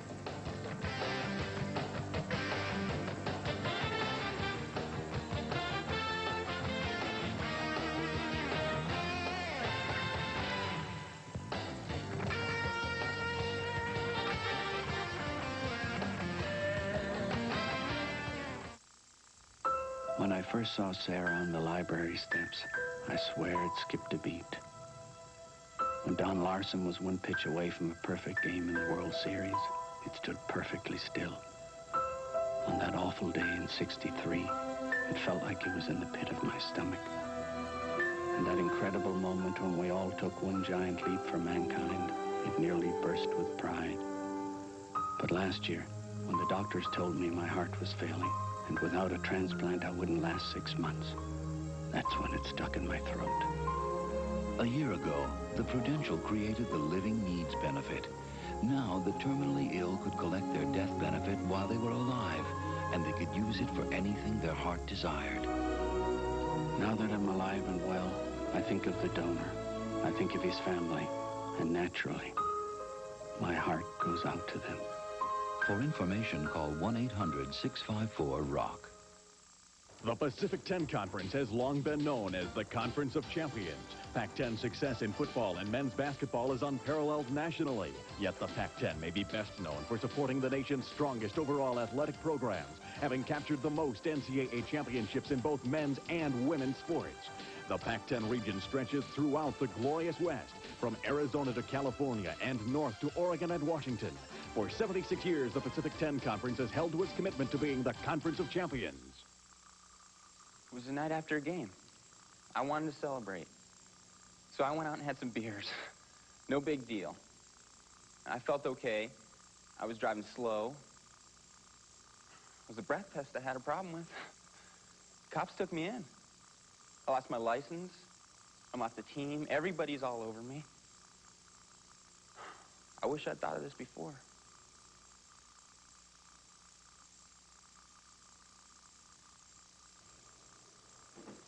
And welcome back to our ABC studios in New York, along with Bo Schembechler. I'm Roger Twibell. Great matchup in Ann Arbor, Michigan, between #1 Florida State, #3 Michigan. Both of these teams had a week off to prepare for this game, and who did it the best? Early on, it was Florida State. 48 seconds in, Terrell Buckley picks off an Elvis Gerbach pass intended to Desmond Howard on the second play from scrimmage, 40 yards for the touchdown. Florida State leads it 7-0. Then on State's next possession, they fake the field goal. Backup quarterback Brad Johnson shovels it to William Floyd for the 4-yard score. The point after was blocked. 13-7 Florida State. Early second, trailing 25-10. Fake reverse. Gerbach goes up top. He finds Desmond Howard. Great catch there. 43 yards. The point after is good. 25-17.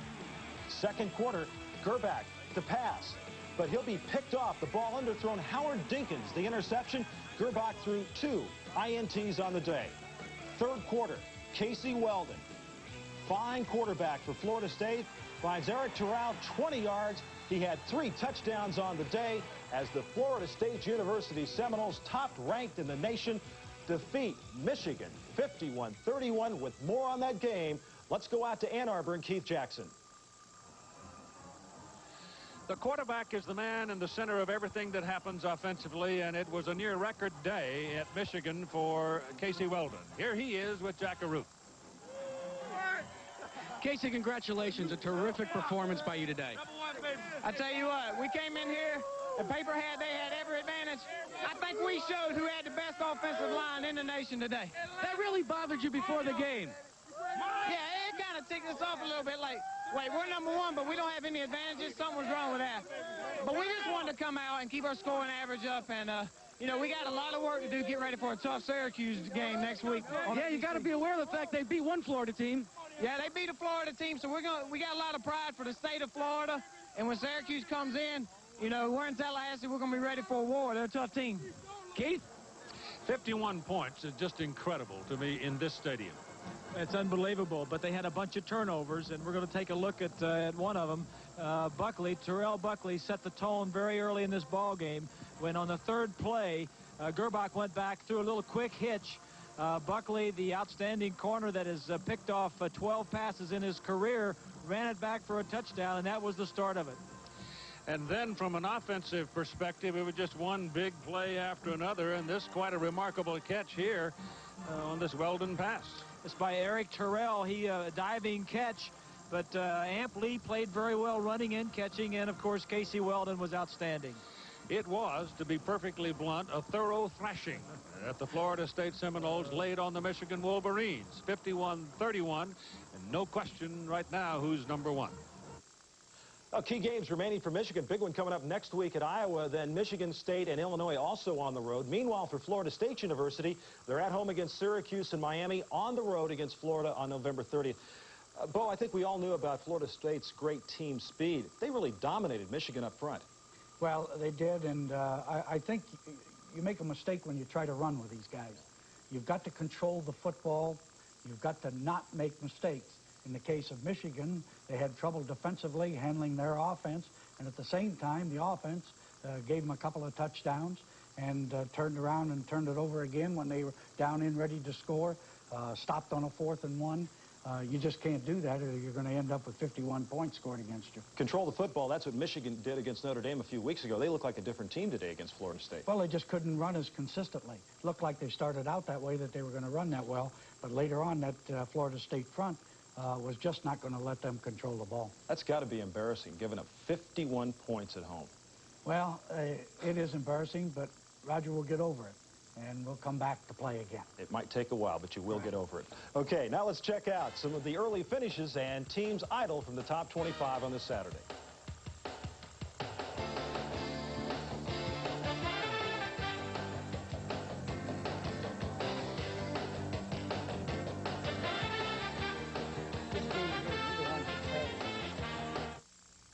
When I first saw Sarah on the library steps, I swear it skipped a beat.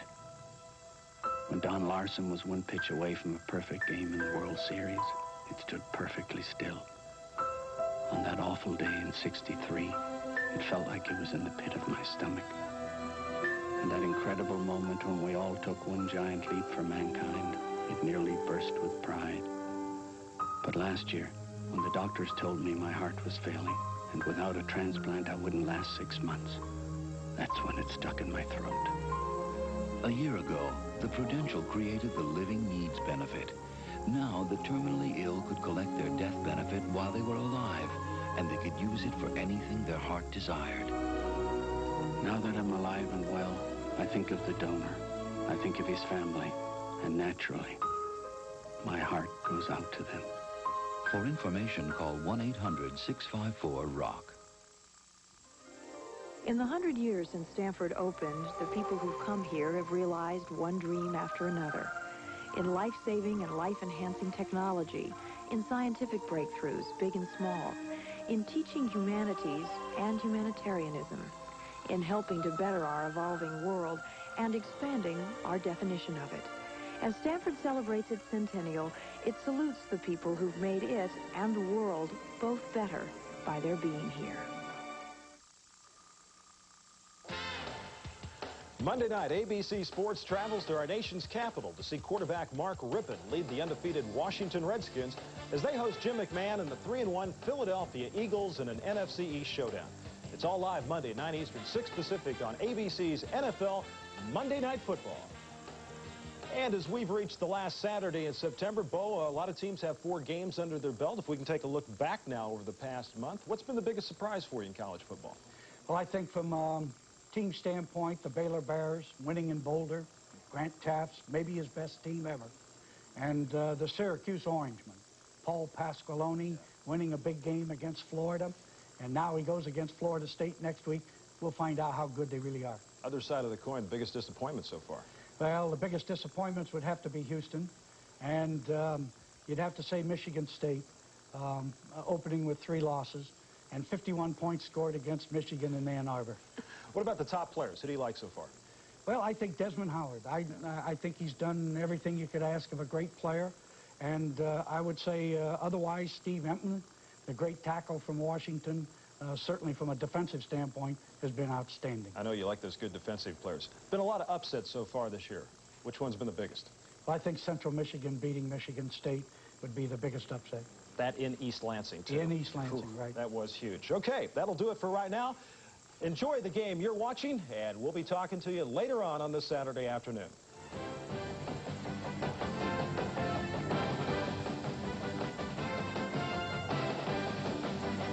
The Prudential Halftime Report has been brought to you by the Prudential.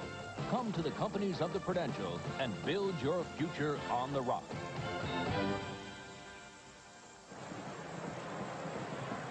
Welcome back to Stanford, California, where Stanford leads trails Colorado 14-7. We'll be back with the second half kickoff in just a minute.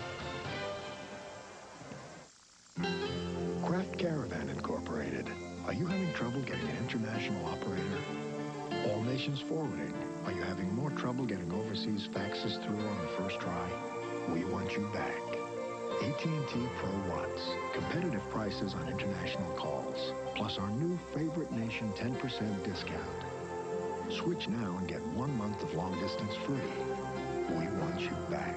Call 1-800-222-0900. Last year, the average price of a car with standard anti-lock brakes was over $40,000. But today, all that's changed. Because we understand the real value of safety. We've put anti-lock brakes standard on more models than anyone.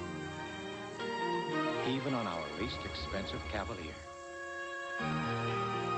Chevrolet. The heartbeat of America. The cars more people depend on. That's today's Chevrolet. Who's got the marketing plan? I do. Sales forecast. Right here. Presentation boards? Murphy's got them. Where's Murphy? This is the final boarding call for Delta Flight 6. Maddie Klein knows careers are writing on Delta flights. Mr. Murphy? Yes. We better go. Nobody told me you had a cast. Nobody knows. Passengers should now be on board. Maybe that's why more business people fly Delta than ever before. Mr. Murphy, you have a nice trip. Thanks. Already had one. Delta, we love to fly and it shows. At Thrifty Car Rental, we understand how therapeutic vacations can be. Getting away from the little power plays, reassessing your personal goals. So to help make your vacation a relaxing one, Thrifty offers an extensive choice of vehicles at some remarkably reasonable rates. Well, the last thing you need to be doing on vacation... More ice, Mr. Gretzky? Maybe later. ...is worrying about money.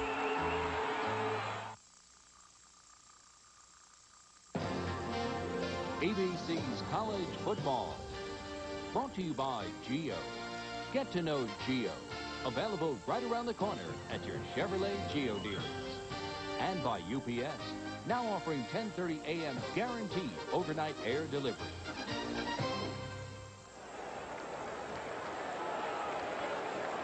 Welcome back to Stanford, California, where the Colorado Buffaloes lead the Stanford Cardinal 14-7. Look at the halftime statistics. Stanford's offense moving the ball very well, but 3 missed field goals add up to a 14-7 deficit. Sure, they had 142 total yards. Colorado did in that second quarter. Only 25 in the first.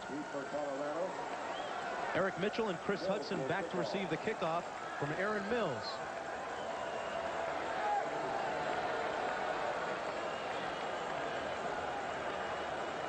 Coach Denny Green said that they had to score about 27, 28 points to win this ball game. They've got some catch-up to do.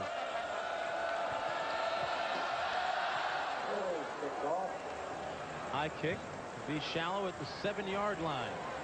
That's Eric Mitchell. The speedster is stopped up at the 21.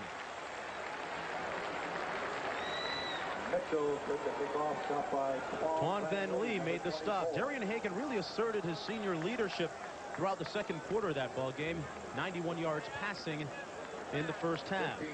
Defensively, Richardson, the leading tackler for the Stanford Cardinal.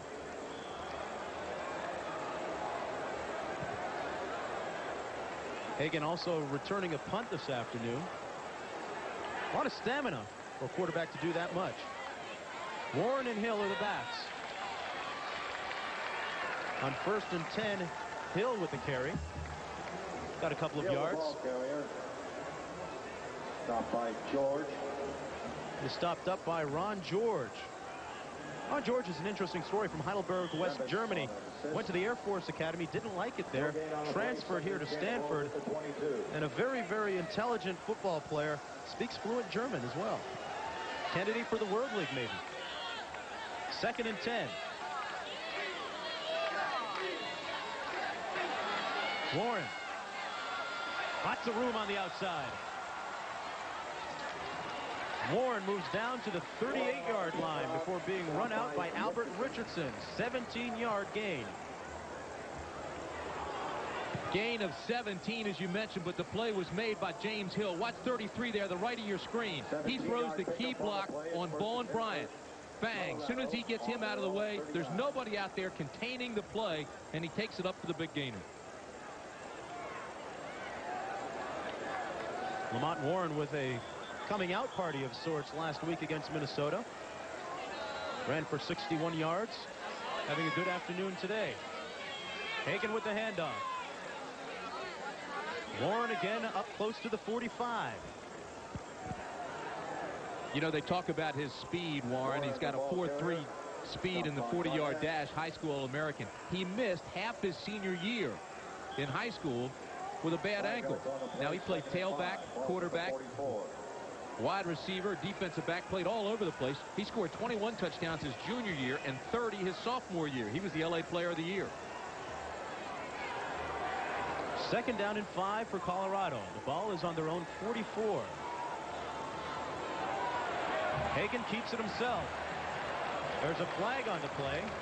He's short of the first down by about 3 yards. Coy Gibbs on the tackle. He's the son of Joe Gibbs. Outstanding play by Gibbs that time, too. He had 9 tackles last week and caused the fumble. Played at DeMatha High School in Hyattsville, Maryland. That in itself was an upset. Joe Gibbs let him go there from over in Northern Virginia. It was more than an hour commute because of the program they have at DeMatha, both academically and athletically. 10 yards from the spot of the foul. 2nd down. You mentioned his dad's Joe Gibbs. His brother J.D. plays at William & Mary. He plays like a 235-pounder and much more mature than an 18-year-old. Actually, he's only 210. Plays bigger than he is. Well, if genetics mean anything, he'll be a successful football player. Hagan back to pass on 2nd down. They set up the screen. And the Cardinal defense, led by a surge from Ron George and Dave Garnett, stop it up for a loss.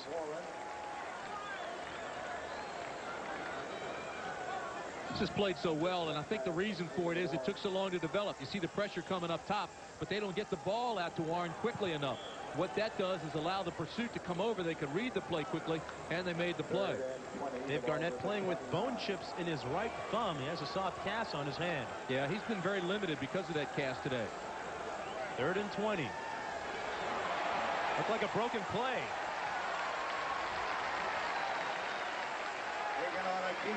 Ron George again in on another Stanford tackle. And the Cardinal defense responds early in the 3rd quarter. Mitch Berger into punt now. Lynn Milburn back on the return. Milburn still waiting to bust one. A high kick lands down at the 28, where Milburn calls for the fair catch. A 39-yard punt. Stay with us. Getting to know you. Well, we could have bought an expensive foreign car. But we got the Geo Prism for 1/3 of the cost. It's so quiet that it doesn't sound like your car is actually running. When I need it, it's there in the driveway, not in the mechanic shop. The Prism is good for the environment because it's fuel efficient. I got all of this in my Prism. Didn't have to rent a truck. Getting to know you. Cars of the future are like this. Now's the time to get to know Geo Prism, right around the corner at your Chevrolet Geo dealers. That Michael? Yeah. Starts college next year. How's mine? When Mike told me the price of his first choice. I know what you mean. I got this broker at Payne Weber. She put me in a 0 coupon to cover college. Huh. Well, when did she do that? It's got to be 10, 11 years. 10 years ago? How did she know that's what you needed? She asked.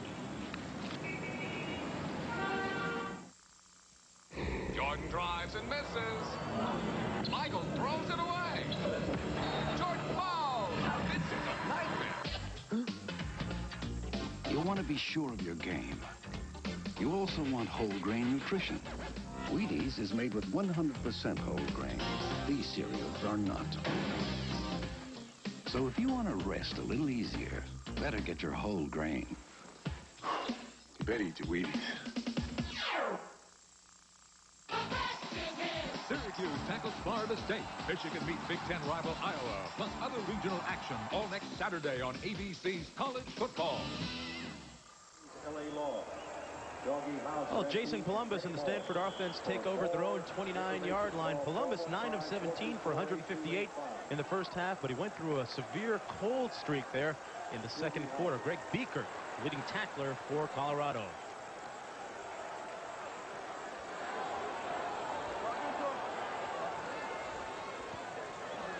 Lastly on the handoff, finds a seam off the left side and runs for about 9 yards. He's out close to a first down. Eric Hamilton and John Knutson made the tackle. Ron Turner, the offensive coordinator, says he likes Lastly a lot. He says he's like a wild stallion. He can run. He's very, very dangerous, but only if he makes the right reads. That time he stayed right up behind his left guard and followed him until the very last second and then broke off his right hip.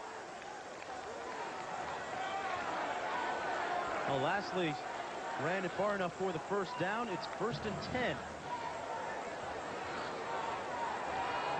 Columbus complete to Chris Walsh. He's run out of bounds by Ronnie Bradford. Well, big weekend here at the Stanford University campus. Martin White has one of the former athletes. Martin? Hey, thanks, Tim. You know, this was once, of course, known as Quarterback U. You know, John Brody, Jim Plunkett, John Elway. This is the guy who started it all, the left-hander himself, Frankie Albert, Hall of Famer, who's really in 1941, along with Clark Shaughnessy, re-innovated college football with the T formation and took your team to the Rose Bowl. What are your thoughts when you look out there on the field and see the wide-open game that you helped bring about in college football? Well, it does my heart proud. And this was the field where Clark Shaughnessy and his Stanford team in 1940 went 10-0, undefeated in 19. And then went to that Rose Bowl and beat Ohio State. And I saw you riding around. No, Nebraska. Beat Nebraska. Yeah. Okay, excuse me. Now we both have one. The left-hander having a good time. We're going to go back up to you, Tim and Mark. Okay, Martin, there was a fumble on this snap in the exchange between Columbus and Kavanaugh, but Stanford pounced on the ball and got it back. You know, they had a lot of trouble with this early in preseason because Kavanaugh was moved to center. It's the first time he's played it. His snaps were very slow coming up to Columbus, who was already pulling out. Now, this is the first time this year they've had somebody right on top of Kavanaugh. They're playing an odd man front. Steed's right on top of him, so that snap is not coming up quickly enough. 3 receivers out to the right. Handoff goes to Lastly. And he's tripped up by Joel Steed. And number 99, Leonard Renfro. Leonard Renfro is an interesting story. 6'5", 270-pound sophomore. He dropped weight to get stronger. He lost 15 pounds, and the coaching staff really speaks highly of him as well. One of their future stars on the defensive front. Well, he was redshirted. Actually, it was a hardship year because he had a broken bone in his foot. He was just a sophomore. Now he's an NFL prospect. 3rd down and 5. Walsh comes in motion to the right. Complete to Milburn. Milburn goes inside the 35 down to the 33-yard line where Chris Hudson brings him down. That's it for the first down. That'll be a first down for the Cardinal. Do you know that Stanford has not scored in the 3rd quarter all year? Not a good statistic. Got a good drive going here, though. They just have to play within themselves, just like they did there. Hudson was playing inside, so they sent Milburn outside, just outran him to the flats. 10 minutes to go in the 3rd quarter. This is Stanford's first possession of the second half. 3 receivers out to the left. Another fumble on the exchange. Boy, I'm telling you, we talked about this with the coaches all day yesterday. They were very concerned about this. Ron Turner said Kavanaugh, who hadn't played center, was not getting the ball up fast. He was thinking about where he's going to make his block. Well, what happens with a guy as quick as Steed, he's around you just like that. See number 74? That's Kavanaugh. He's saying, hey, where'd Steed go? Where'd he go? He's already by him. You can't do that. You've got to first get the ball to the quarterback, then make your block. Steed, a consensus All-American, the nose tackle from Colorado. 2nd down and 11 now. Ball is on the 35. Lastly and Milburn are the backs in the eye. A screen to Milburn. Chris Hudson came up and made the tackle. They read that screen very effectively. Well, I guess so. You know what Hudson's doing? He's a mirror back. All he's doing is staying with Milburn wherever he goes. That's his job. As soon as Milburn comes out, jump him.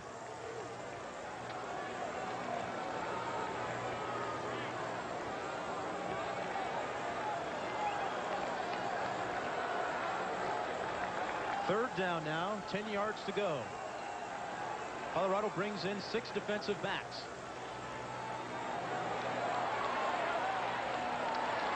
Complete to John Pinckney.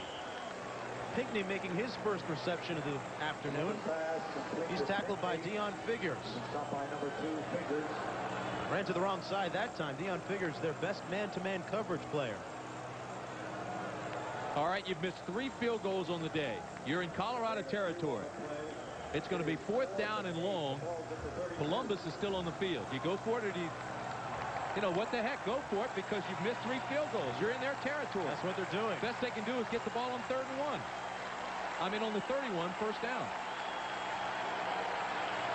4th down, 8 to go. Milburn and lastly the backs.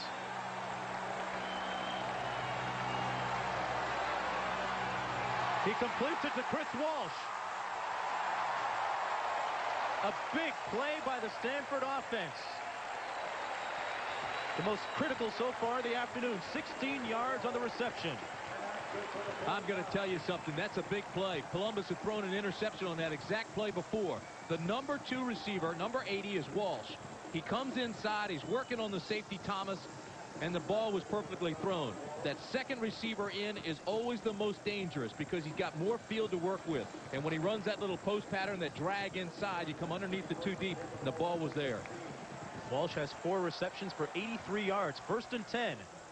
Lastly lowers his head to gain about 2 yards. Lastly, the ball carrier.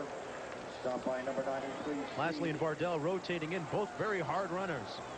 Joel Steed in on the tackle again for Colorado. Interesting point is that speed is not all the things that a receiver needs. He also needs to be able to separate from defenders. Walsh works extremely hard to find an opening in the zone. He had 29 catches last year. Not really a big play threat, but he's a great possession receiver. This is the 11th play of the Stanford drive. 2 receivers outright. Lastly again. Makes a move. Lastly, down to the 3-yard line, and a flag on the play. It's going to be half the distance to the goal line, even if it's not flagrant. It was a late face mask, and it pulled him out of bounds. Watch this now. Okay, lastly, great cut to the backside. We talked about this earlier. Over pursuit by Colorado, cutback run. There's the face mask, the right hand, and then he throws him out of bounds with it. So the linen comes immediately. The yellow flags are out, half the distance to the goal. And here's the call. Personal foul, face mask, defense, half the distance to the goal line, 1st and goal. Well, Greg Thomas was the culprit on the face mask infraction. Lastly ran for 12 yards. They'll move it just a little closer. And Stanford now with an opportunity to tie the game. With the penalty, moves the ball to the 1-yard line. 1st and goal to go. Good time for touchdown, Tommy. He's not in the ball game, though. No, but they've gone to their elephant formation. 3 tight ends. They go to Lastly. Touchdown, Stanford.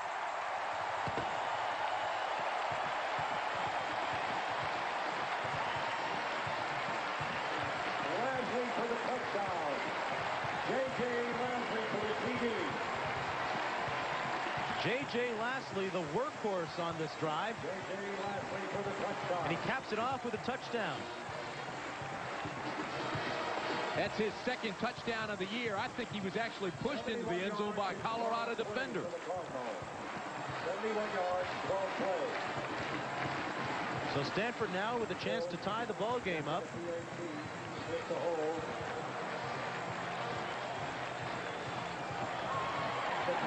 No doubt on this one. They moved 12 plays, 71 yards, and the score stands 14-14. Radio Shack, America's technology store. Computer shopping has never been better at Radio Shack. Here's proof. Our new ultra-high-performance 386SX 20 megahertz computer with 85 megabyte hard drive, only $12.99. And it's from Tandy, manufacturer of the best-selling PC compatibles in America. Or get a 286-based Tandy home office computer with color monitor and hard drive, only $899.95. Shop your friendly nearby Radio Shack. Great selection, superior service. Nobody compares. For the past 2 years, more hardworking truck owners switched to Chevy than to any other truck. And now Chevy full-size pickup is America's best-selling truck. Listen. Number one, for one simple reason. They work. The heartbeat of America. Chevrolet. Today's number one truck is Chevrolet. Tonight, on the season premiere, is it freedom of the press? You're lying about me. You know this ain't true. Or are they framing Hickok? That murderer don't deserve a trial. And all-new Young Riders. Then, he's a loving husband and father, and the most unusual police commissioner a city's ever had. Abso-freaking-lutely. The premiere of The Commish. Following the season premiere of Young Riders tonight. Colorado's first All-American in 1937 was Byron Whizzer White, who has also served on the U.S. Supreme Court since 1962, bringing order to the football field and to the court. Whizzer White. Well, Stanford moved downfield 12 plays, 71 yards. The key play, a 16-yard reception by Walsh on 4th and 10. They tie the game up 14-all. Mitchell, number 28, and Hudson, number 47. Aaron Mills will kick it deep to Eric Mitchell and Chris Hudson, who already has a touchdown this afternoon on an interception return.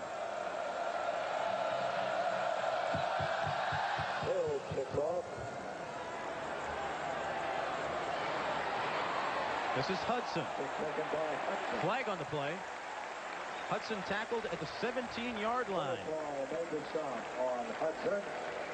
There's penalty markers down. Flag is back at the 13. It's going to be a clip against Christian Fourier of Colorado. Also in on the stop.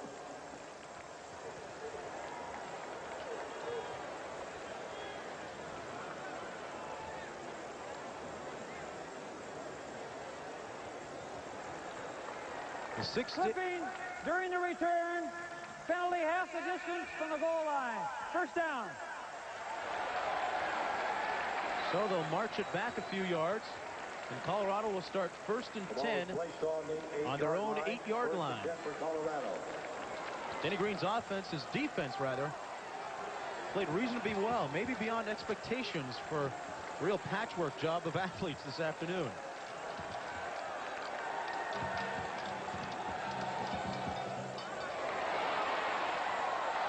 What a toss by Darian Hagan to Lamont Warren. Let's go to New York and Roger Twibell for an update. Well, Mark, Indiana at Missouri, controversial ending. Tigers trail by 2 with 14 seconds to go, going for the 2-point conversion after the touchdown. And Phil Johnston, does he get in? Look at the left knee. Was the ball across? You make the call. The officials said it was good. Final, Indiana 27, Missouri 27. Let's go back to Mark. Okay, Roger, what is it with Missouri and controversial finishes anyway? Last year they had one against Colorado with the now infamous 5th down play. 2nd and 3 for the Buffaloes. Lamont Warren stopped by Tyrone Parker. You know, Tyrone Parker was an offensive lineman. Because of all the injuries on defense, they just moved him over this past week. Coach Green calls him a real man. Says he loves this guy. Wild-eyed junior from Brooklyn. Look at him just penetrate, come through. Boy, he replaces Esteban Avila, who had knee surgery.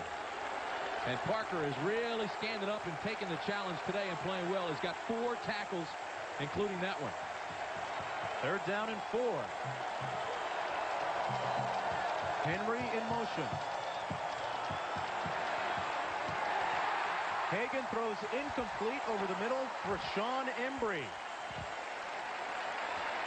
And the Stanford defense responds again.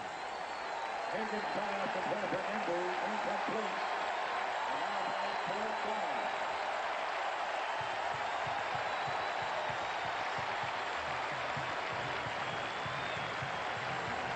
Berger will kick. Milburn is deep for Stanford. Mitch Berger comes in, and he'll kick to Glenn Milburn. End-over-end kick. They get a good bounce out to midfield at the 50. Well, Stanford with a good field position, a 36-yard punt. Stay with us. To an engineer, Chevy Lumina APV is corrosion-proof polyurea body panels, molded Velusta Cup resilience, modular seating for 7, computer-modulated anti-lock brakes. But to a mom, the Chevy Lumina APV is a lot of innovation that makes her life You guys are great. a lot easier. No wonder more people depend on it. Heartbeat of America. And now it's easy to win with the heartbeat. When I first saw Sarah on the library steps, I swear it skipped a beat. When Don Larson was one pitch away from a perfect game in the World Series, it stood perfectly still. On that awful day in '63, it felt like it was in the pit of my stomach. And that incredible moment when we all took one giant leap for mankind, it nearly burst with pride. But last year, when the doctors told me my heart was failing, and without a transplant I wouldn't last 6 months, that's when it stuck in my throat. A year ago, the Prudential created the Living Needs Benefit. Now, the terminally ill could collect their death benefit while they were alive, and they could use it for anything their heart desired. Now that I'm alive and well, I think of the donor. I think of his family, and naturally, my heart goes out to them. For information, call 1-800-654-ROCK. 0944. You're looking at Tommy Vardell, and part of the reason why we may not have seen him on that short yardage touchdown situation is because he is suffering from dehydration. He is expected to come back into the ballgame. The attendance today, 57,000. Monday night, it's Philadelphia against Washington. Jim McMahon may be surprising his critics after being written off. That starts 9 o'clock Eastern time on ABC. 1st and 10. Near midfield, Stanford with the ball. J.J. Lastly is the lone back.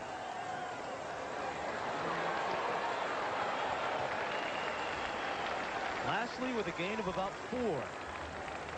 Lastly, the ball carrier. Stopped by Hamilton. Eric Hamilton with the tackle on that play. Interesting story with Hamilton. He went home to California, Los Angeles specifically last year during the spring break.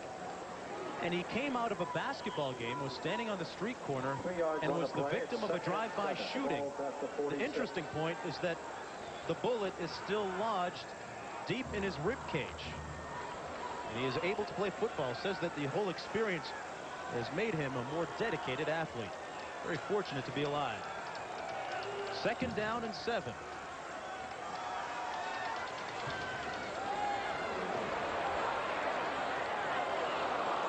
Columbus fires incomplete for the tight end, Ryan Wetnight. Willie Shaw is the defensive coordinator for Stanford, sitting there chewing the fat with him yesterday. He said if this game is close in the middle of the 3rd quarter, the underdog has a great shot at winning. He says it's always that way. Case in point, last year, Stanford and Notre Dame. He said it was close in the middle of the 3rd. All of a sudden, the players started believing they could beat Notre Dame, and the team that was supposed to win got tight. He says if this one is close in the middle of the 3rd, Stanford will win it. Right now, it's tied, 14-14. Have 4 receivers, 2 on each side, 1 back. Columbus, he was pressured on the play. The pass is incomplete. Joel Steed with the hit. Columbus sent out 4 receivers, but never had a chance to throw the ball. You know, Steed had a virus last spring. He lost 35 pounds. Fortunately, they found out what was causing it. They got rid of the virus, and he's back up to about 270. Will be deep for Colorado. Paul Stonehouse now will punt it away to The part-time punt returner, Darian Hagan, part-time quarterback. A high kick, and Hagan will let it go into the end zone. 46-yard punt. Into the end zone. Nothing on the return. Colorado will start things off on the 20-yard line. At the conclusion of today's game, we'll be selecting a Chevrolet Most Valuable Player of the Game from each team. And for the 21st year, the Chevrolet Scholarship Program, $1,000 will be donated to the General Scholarship Fund of each school. First and 10 for Colorado on their own 20. First down and 10. Hill and Call are the backs. This is Call, who's been quiet this afternoon. Call, the ball carrier. Hit by Dan Byers, number 55. Danny Byers was not even on the two-deep depth chart when we came into this ball game. And then just prior to the game, we were told by the folks from Stanford that Danny Byers, the linebacker, would start. Boy, that time he just stayed at home, didn't outrun the play, waited for the cutback, and when he came back inside, Danny Byers just bent his knees and, I mean, leveled the ball carrier. That's his 4th tackle of the afternoon. Second down. Call. Running outside this time. Call, the ball carrier. Coy Gibbs making the tackle. Ball marked just short of the 25. That was a 5-yard pickup on the play. We'll set up a 3rd and 6 for Colorado. Kent Call, one of the highly touted players out of the state of Colorado just 2 years ago. Great block on that last play by Jim Hansen, the right tackle. Henry in motion.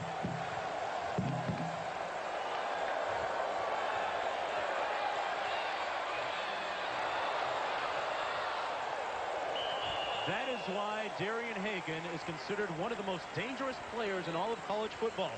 14 yards on that scamper.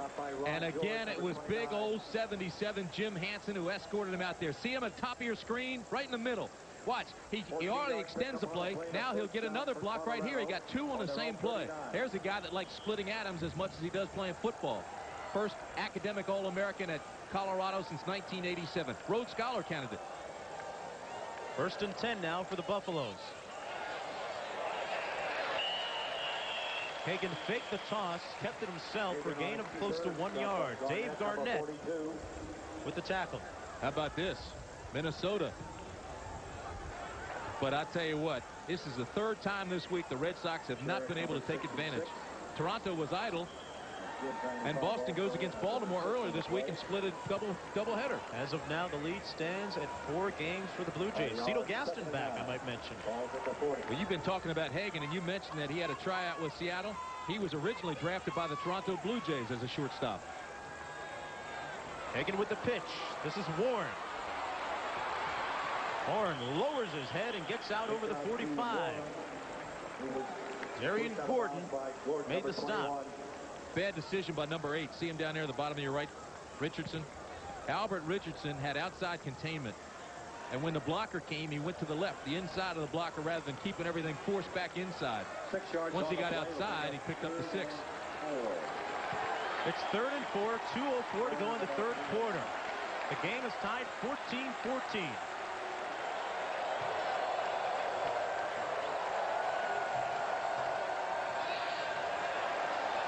Hagan looking deep. He's got a man. Incomplete, intended for Rico Smith. And Rico wanted interference, and I think he should have had it. You know why? Because neither one of the defenders looked back for the ball. Lynch is the safety. Number 21 is Gordon. Now look at the defenders. Neither one of them looking for the ball. Here comes Smith. There's the contact by Gordon. That is interference. No call made. Stanford gets a break. Catchable ball, Tim? It was catchable, and it was interference anyway. How can you say it was catchable? They were holding Smith back. He couldn't even catch up to the ball. Well, Smith's complaint falls on deaf ears. Berger into punt. There's a flag on the play. A terrible kick by Berger. Yeah, Twan Van Lee, the outside man for Stanford, just came across the line way too quickly. So this will be a penalty against Stanford and should give Colorado enough for the first. An egregious error if it does go against Stanford. Watch the bottom of your screen, 24. That's Twan Lee right there. Twan Van Lee just came across too quickly. We'll wait for the call.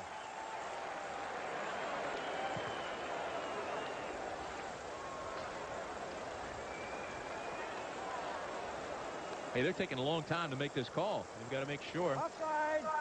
Defense. Illegal procedure. Offset.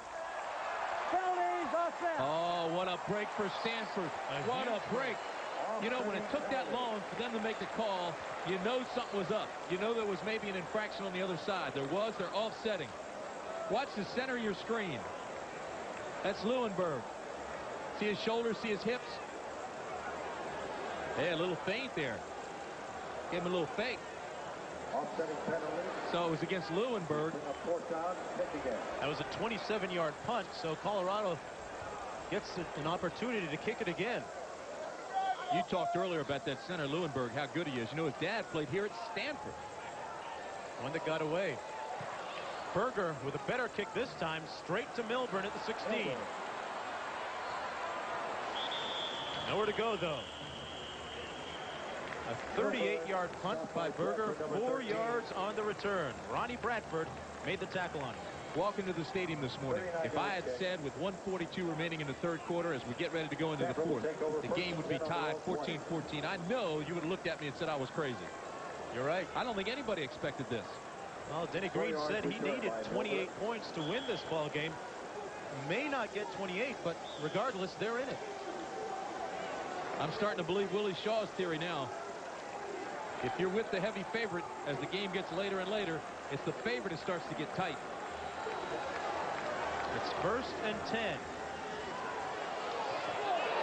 And it's batted down by Renfro. Let's go to New York for an update. Thank you very much, Mark. Pitt at Minnesota. The Panthers came into this game 3-0. And watch this running effort by true freshman Curtis Martin, who is from Pittsburgh. Great effort, outruns everybody to the end zone, 36 yards and a touchdown, and Pitt goes up on top over Minnesota, 14-10 in the third quarter. Let's go back to Mark. Well, Roger, with 1:38 to play in the third quarter here, Colorado and Stanford tied at 14. The Cardinals hanging in defensively, maybe playing a bit over their heads defensively. A reverse. No, Roger Bowden is sacked for a loss by Ron Woolfork. Woolfork reading the play, staying home. A loss of 11 yards on the play. It just took too long to develop, and Woolfork is exactly right. He just had outside. He just waited, looked for anything coming back his way. That's his assignment here. The play takes so long to develop. I mean, look at this. Here comes Bowden. Bowden's supposed to be so fast, but it took so long to get him the ball, he had to belly deep, and Woolfork was there. It's 3rd and a long 21 yards. Colorado brings in their nickel package. You see the time remaining in the third quarter. Cross field to Vardell. Vardell met by a lot of traffic at the 17-yard line. Renfro making another tackle. Late flags coming in, too. Renfro made the stop, number 99. The penalty marker down. Almost get back to the original line of scrimmage. But the clipping against Stanford will move them back. They're really digging themselves a hole.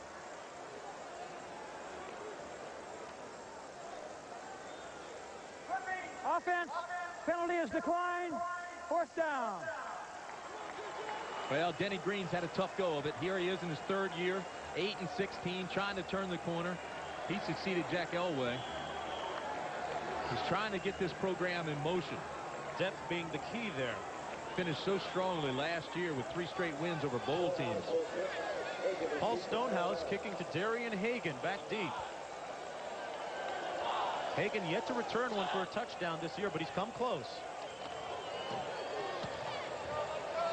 A high kick. Hagan will get a chance to return it.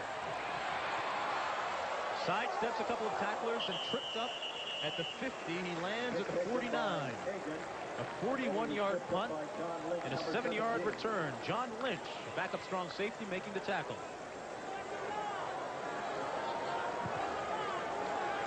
So with 14 seconds to go in the third quarter, it's a tie ball game, 14-all. As Stanford University celebrates its 100th anniversary. Good time down here on the farm this weekend. Henry goes in motion. Hagan tosses it late to Warren. He had to be down, wasn't he? Wasn't his knee down? He's a wizard in that wishbone, that eye bone. Albert Richardson forced the play. I can't believe that. His knee may have been down, though, Tim. Well, they didn't call it, so it doesn't matter. That play is magical. Watch this. Here he is. Gets a good play on the outside. Now watch his knee. See, his knee was on the ground. He had to be down. Come on, guys. 2nd and 6. Hagan almost tripped up. Colorado having trouble hanging on to the ball. A poor toss by Hagan. Warren corralled it and then lost it again.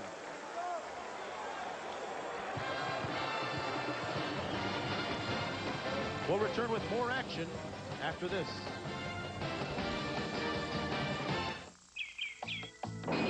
Every business morning, while the rest of the world is getting up,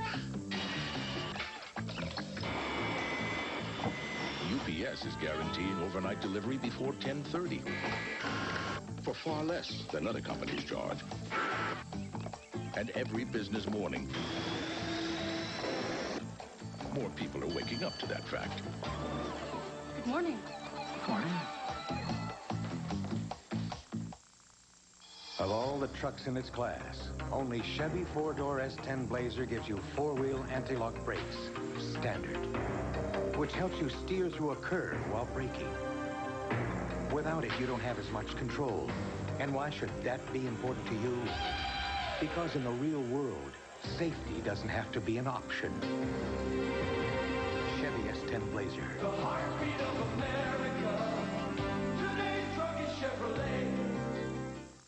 The inspiring story of Dave Dravecki, the star pitcher who lost his arm. Find out what courage really means. On 2020 Friday. I hate to travel. I always sit next to the guy who wants to talk to me the whole way. I mean, eventually he starts forming words. I thought maybe if I made better use of my time, I wouldn't have to travel so much. So I got some help from US West. I got the Yellow Pages, cellular phone, pager. Now I can spend more time doing the things I want to do. Like talk to my girlfriend. Hi, honey, it's Jake. I'm back. I should have called sooner. US West, making the most of your time. Everybody knows that milk's for babies. Milk. For bright baby smiles. Milk. For soft baby skin. Milk. For strong baby bones. And baby milk's for you. Colorado loves their coach. Tuesday on Channel 9.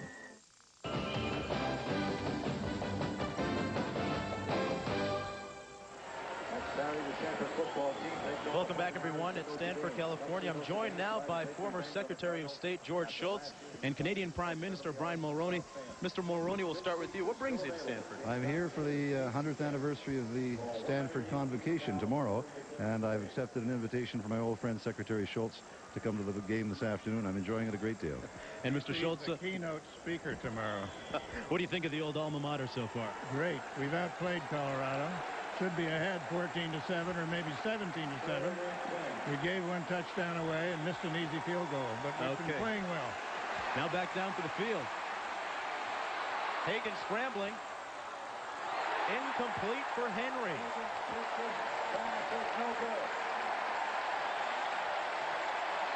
You can just feel the momentum changing. Boy, it's fun to see the Prime Minister and George Shultz here. Of course, the Prime Minister's getting ready for that first World Series in Canada. Here it is again. Watch the play now. The pressure makes this play work for the defense, but then you get a tremendous play in the secondary. Watch this. Lynch comes over and just knocks it away. That's Gordon. Knocked it away at the last second. Colorado will punt it away. Milburn back deep. Calling for the fair catch. Fair catch by Milburn. Colorado will start things off after the 34-yard punt, nothing on the return. Stay with us. There's a first time for everything. Your first love, first kiss, first date, first job, and your first new car.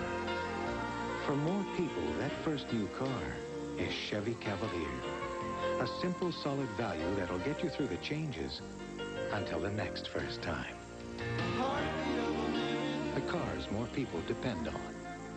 And now it's easy to win with the heartbeat. Oil. It's the lifeblood of your engine. That makes your oil filter your engine's most vital organ. That's why Fram keeps going the extra mile to make the best protection even better. Introducing the new Fram Extra Guard. New glass fiber paper stops more dirt than any other filter for the best protection ever. The new Fram Extra Guard. American or import, it's an extra lease on life. The Rothmans' brand new family room is there because a State Farm agent was there with a family insurance checkup. You see, State Farm agents keep in touch to help keep your car, your home, and your life insurance up to date. Just a month after we added more coverage on the Rothmans' home and its contents, it was devastated by a fire. But thanks to our checkup, the coverage was there, and for the Rothmans, it made all the difference. And like a good neighbor, State Farm is there. NFL powers collide. The Philadelphia Eagles tackle their division rivals, the undefeated Washington Redskins, this week on ABC's Monday Night Football. Well, Jason Columbus will start things for Stanford on their own 17-yard line. It's 1st and 10. The score tied at 14 apiece. We've just started the 4th quarter. Columbus, a good afternoon through the air, 206 yards. Milburn and Vardell are the running backs. They've got 2 receivers out to the left. This is Milburn. Cuts it up inside. Milburn could go.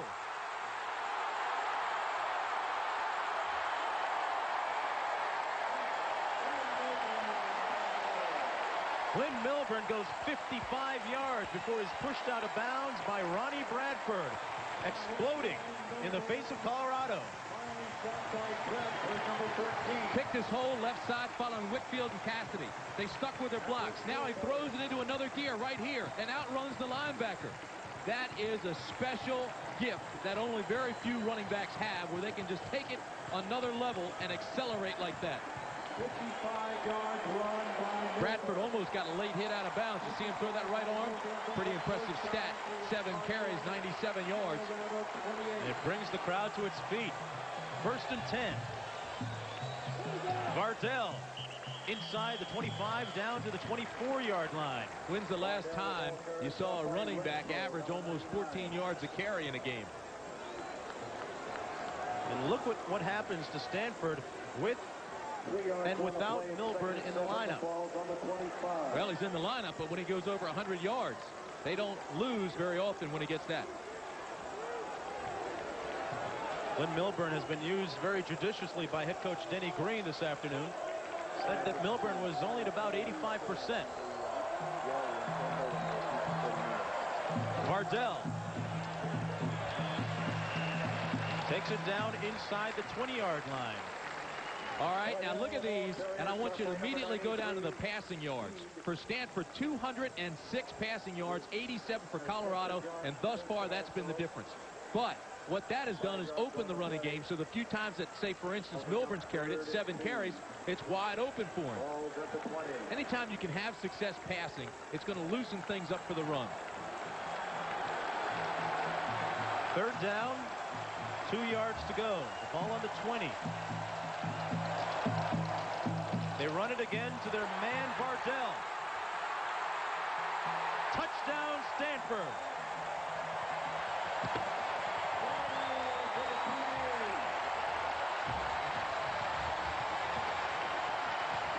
Vardell, with a bolt of speed, takes it in for the major.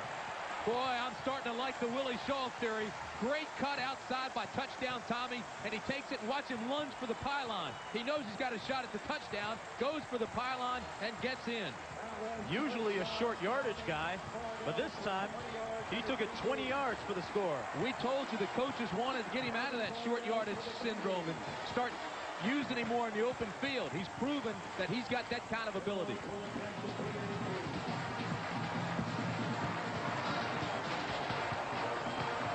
And Aaron Mills with the point after. Stanford goes up 21-14. One athlete, many events. The energy to challenge not just one, but all limits. At Texaco, we share that energy in all that we do. The energy to create innovative products like System 3 gasoline. The energy to lead the way in exploration, conservation, alternate energy.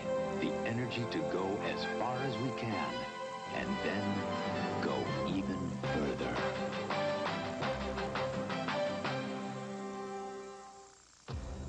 For the past 2 years, more hardworking truck owners switched to Chevy than to any other truck. And now Chevy full-size pickup is America's best-selling truck. Number one, for one simple reason. They work. The heartbeat of America. Today's number one truck is Chevrolet. Jerry comes in every Saturday. Last week he wants copper pipe and solder. Now I know Jerry, so I say don't forget to shine the joints before you flux. And he says flux, so I told him to call me if he hit a snag. I think he called 11 times. Good service is why people choose a place like Evers Hardware Store, and why places like Evers Hardware choose USF&G Insurance and their independent agents. USF&G, standing behind me. Well, Tommy Vardell caps off a 4-play, 83-yard drive with a 20-yard scamper into the end zone. Watch him get to the corner, though. See the block, and then he cuts it outside. Now he knows he doesn't have the speed that this secondary has. I mean, there's Hamilton chasing him down number 6, so he lunges for the pylon and just barely gets in. Great run by Tommy Vardell. Well, that was his 27th touchdown in his career. He now stands 6th on the all-time Stanford list. He's got 2 of those today. Had 14 last year. Charles Johnson will receive the kick for Colorado. This is Johnson. Nowhere to go. Johnson, number 9, stopped by Warren Twang, number 53. Also number 45. So Darian Hagan now will start things off at the Colorado 17-yard line. They've got work to do with 13:03 to play. They trail by a touchdown. Colorado passing. Now, they average 184 yards passing a game. Today, they've only gotten 87.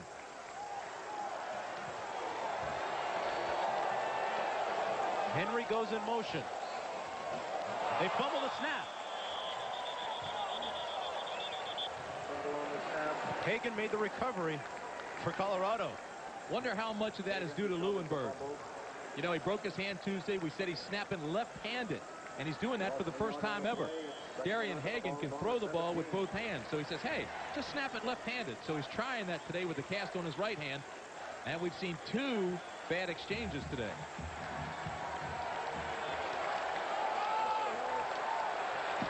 It's 2nd and 11 now for Colorado.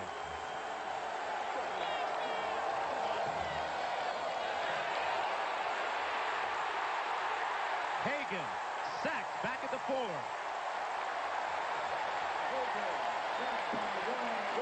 Byers making yet another tackle this afternoon.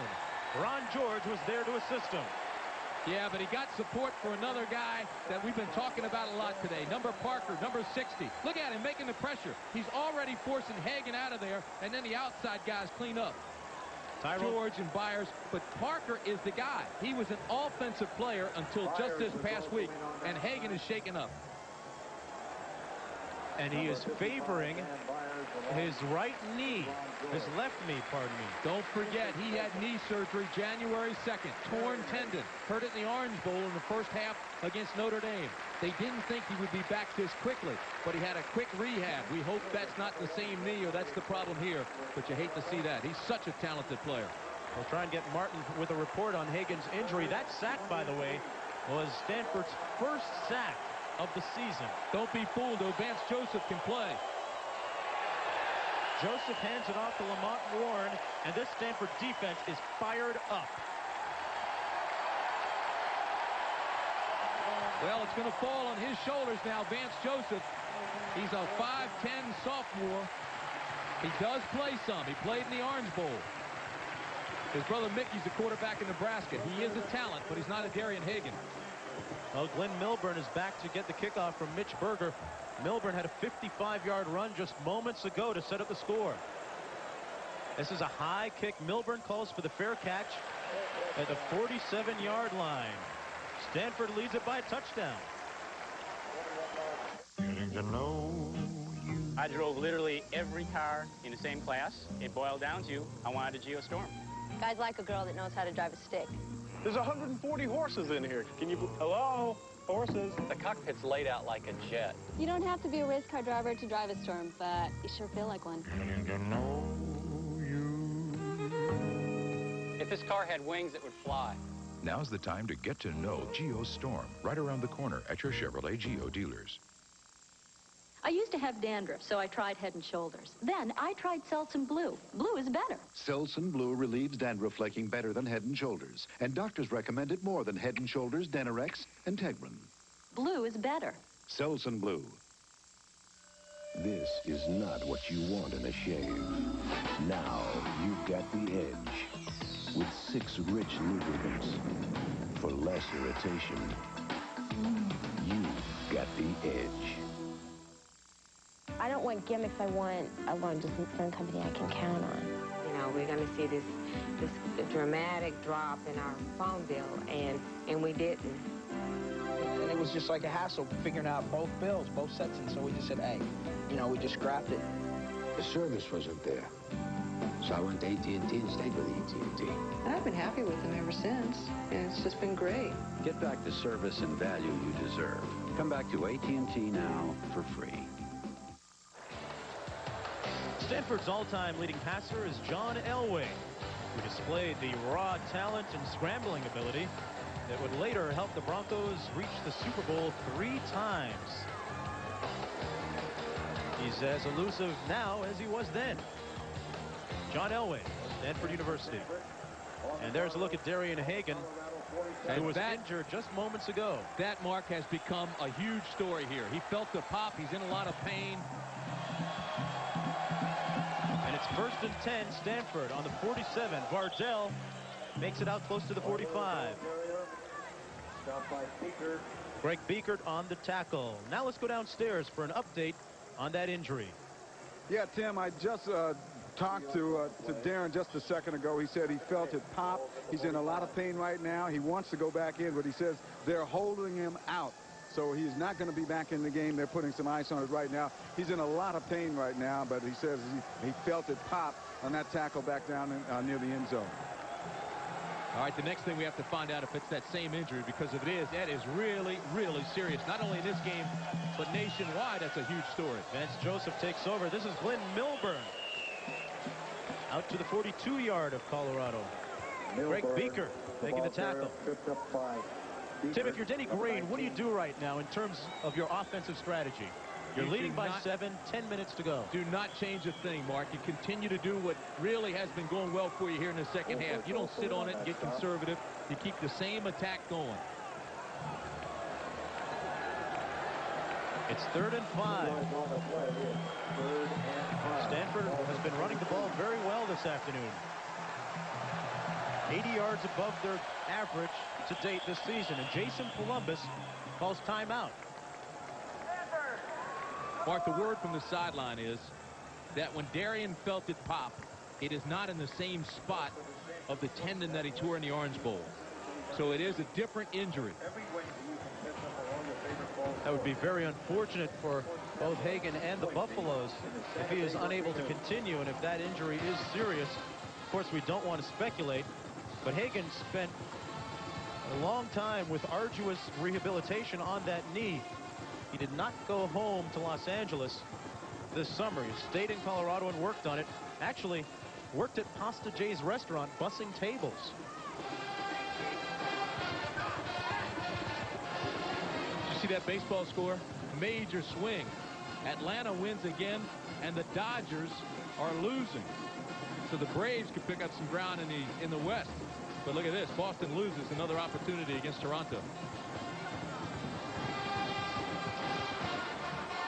Well, let's take a look back at the scoring today, how we got to this point, 21-14. Vardell with a 1-yard touchdown run in the first quarter put Stanford up by a touchdown. They marched it downfield on the opening possession.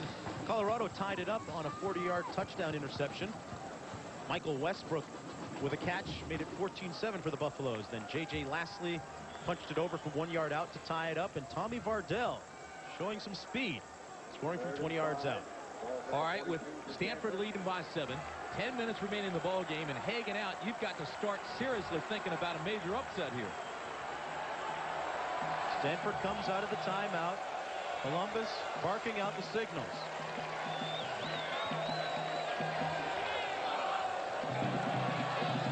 He dumps it off to Vardell.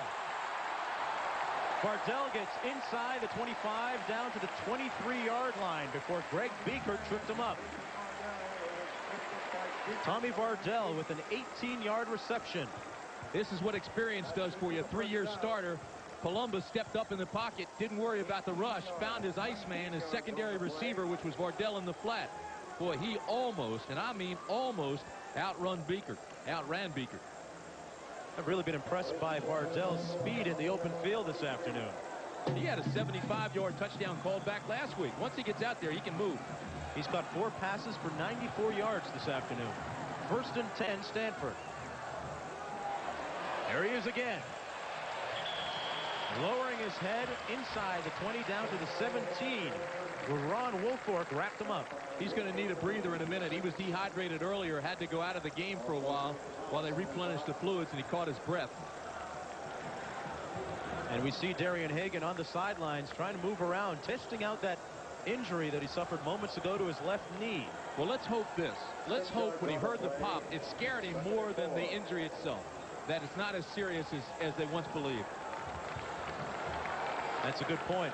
Sometimes it actually sounds worse than it really is. And if you haven't been hurt a lot, you don't know how to react. Vardell. Down to the 15. They'll set up 3rd and short. Navy goes to 0-4. You know, I've had my knee scoped several times, and what you do is you rebuild it, but you build up scar tissue, adhesions. It could be one of those old scar tissues or adhesions popping and not be as serious as they once thought. He won't go back in, though, that's for sure. And right now, he'll probably even go into the locker room. So Vance Joseph will have to be the man to step up for the Colorado offense and move the team downfield. But right now, they have to worry about getting the ball back. There's 8:30 to play. They trail 21-14. Lastly and Milburn are the running backs. They've got 3 receivers. Milburn cuts it up inside the 10 down to the 8-yard line. Leonard Renfro on the tackle and a fumble. Colorado is signaling they have the ball, but we'll have to wait for the official word from the official. Well, Colorado's already changed their offense to defense and vice versa, and now the official says it is Colorado football. How about that? We have a player down on the play.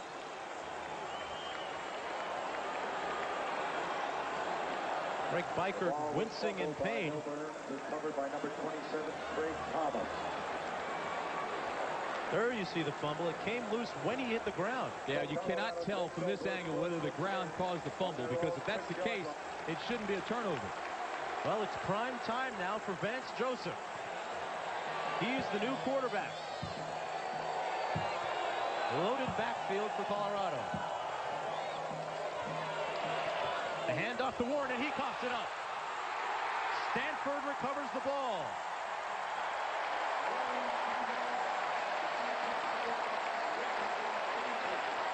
Albert Richardson pounced on it.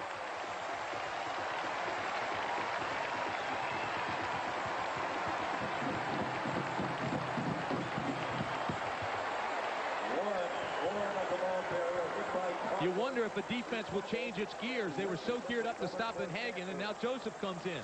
All right, so they give the ball straight ahead, and all of a sudden Warren pops it loose right there. He was stripped from behind. Great play by Mike Jarris, the left tackle, 66. Got the ball, stripped it free, and Richardson made the recovery. So following consecutive fumbles, Stanford regains field position at the Colorado 15-yard line. It's 1st down and 10. Vardell and Milburn are split. Touchdown, Tommy takes it to the 10-yard line. Vardell, the ball carrier. Stopped by Det makes the tackle. Look at Greg Beekert on the sideline, working on his hamstring. In this kind of weather, in these weather conditions, we've heard about Vardell being dehydrated. Beekert could be suffering from a cramp as well in his hamstring. The 4-yard pickup on a play. It's 2nd and 6. Clock now becomes a major factor. 7.5 minutes remaining in the ball game. Two tight ends in for Stanford. Vardell spins off a tackle. Breaks his way inside the 10, down to the 7. Colorado brought 70 players to Stanford. And you heard the report earlier where the players were saying and the coaches were saying, we've got the people they don't. We've got depth. We've got more players. To me right now, it looks like Colorado's the one sucking wins. You wouldn't expect that from a team that has played 3 consecutive games at home in altitude in Colorado. No, but that'll happen when you're chasing a lot. They've been chasing Milburn and Vardell half the afternoon. Vardell has been a portrait of resilience this afternoon. 3rd down and 2.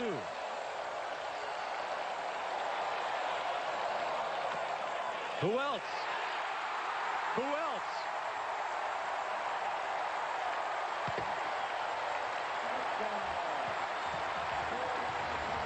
Vardell goes 7 yards for the touchdown, and Stanford goes up 13 points.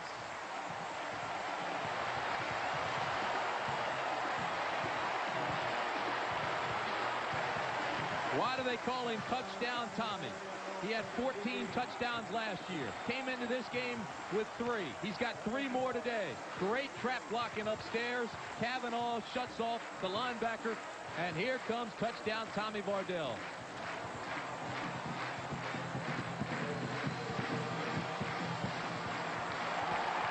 Point after is good. And Stanford leads 28-14. Vardell with his 23rd career touchdown.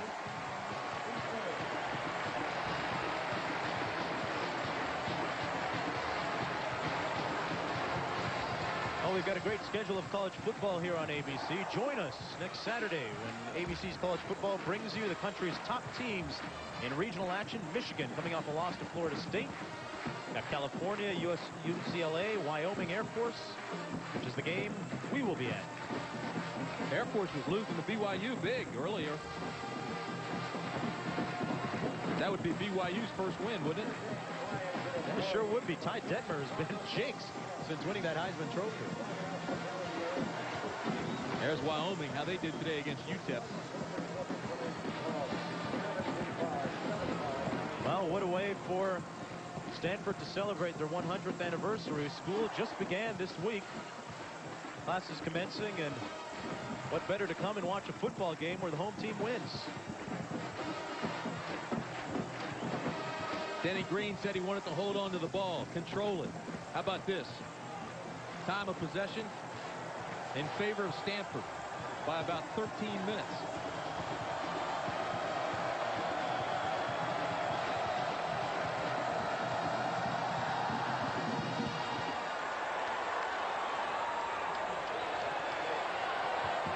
Hudson takes it. He's got a seam to the right side. Kick was taken by Hudson. Up close to midfield. He's pushed out of bounds at the 45.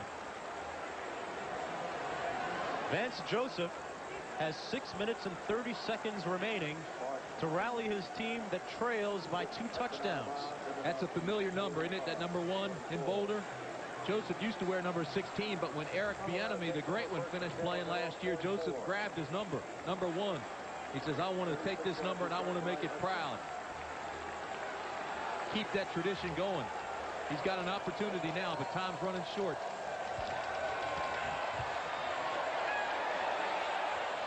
Joseph completes it down to the 45-yard line. Rico Smith making the grab. Well, I want to tell you, Joseph put that one right on a rope. An 11-yard reception by Smith. Strong arm. And told you his brother, Mickey, is the quarterback in Nebraska. Both of them have very strong, accurate arms. Both of them are very quick. Colorado now with the hurry-up offense. 6:20 remaining.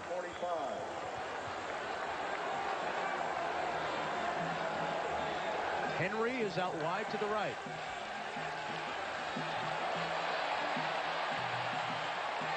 Look at this. Joseph eludes 4 tacklers. Boy, he's been studying Darian Hagan a little bit, hasn't he? Looked like Hagan on that run. Oh, I told you he's quick. He's got great feet. The only thing he lacks is experience. Got him in the hurry-up offense now. It's 2nd down, 1 to go. He's got a man downfield, but he tucks it under himself. Brought down to the 33 this time by Tyrone Parker and Dan Byers. But you know what he did? He got enough for the first down, so the clock stops while they move the chains. 5:43 left. They'll move the chain, start the clock, and he'll have them up to the line of scrimmage. And that's good for the first down. It's 1st and 10 for Colorado. There you go. Clock starts. He's got him up.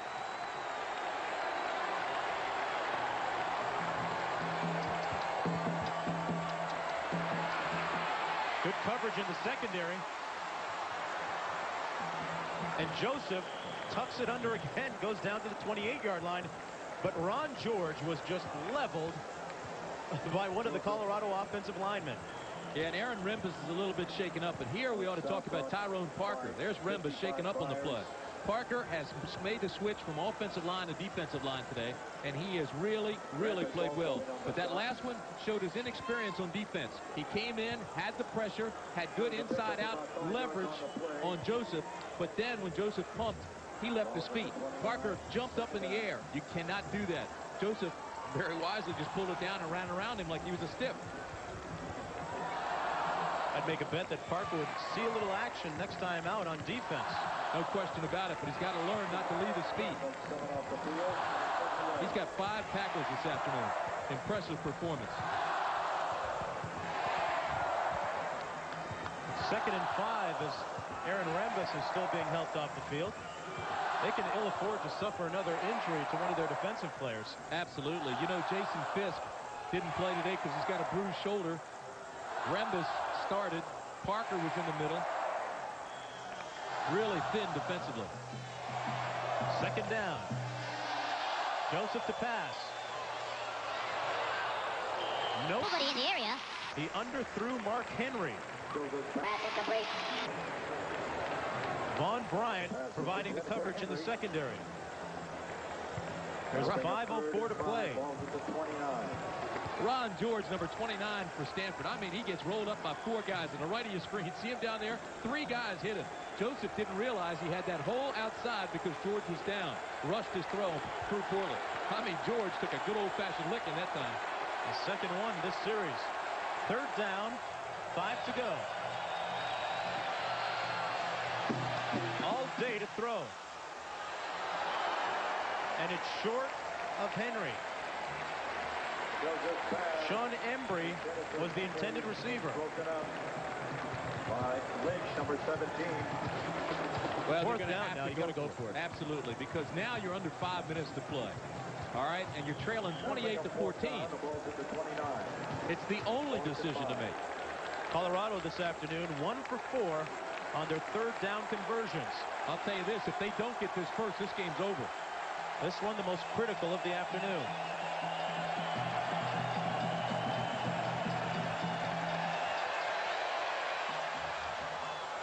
Joseph complete for the first down to the 22-yard line. Mark Henry going to his knees to corral the ball. They say Henry is the most sure-handed receiver they have. He came into this game with 7 catches. Watch this one. It's not a well-thrown ball. It's low. He goes down on his knees to cradle it in. And the whole time he knew where that stake was right there and got the first. Colorado's still alive, barely. 4:40 to play.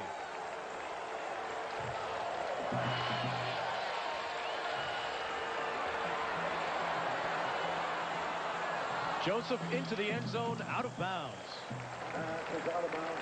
Rico Smith was the intended receiver there, but no, really not even close. All right, Mark, now let's talk about the first down they just got.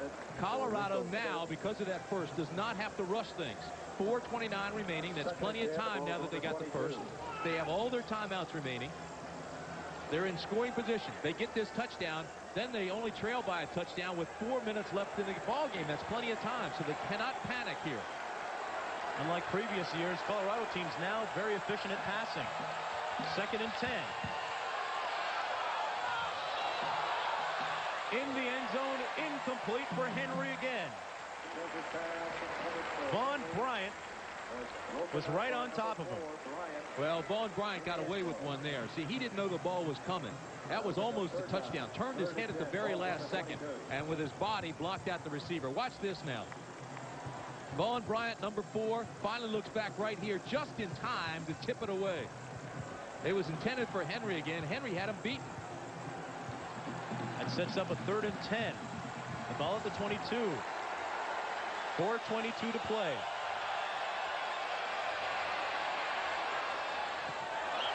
Joseph throws it short for Rico Smith. All right, it brings up another 4th down. He had him wide open. No question here, they've got to go. The incomplete pass stopping the clock at 4:17.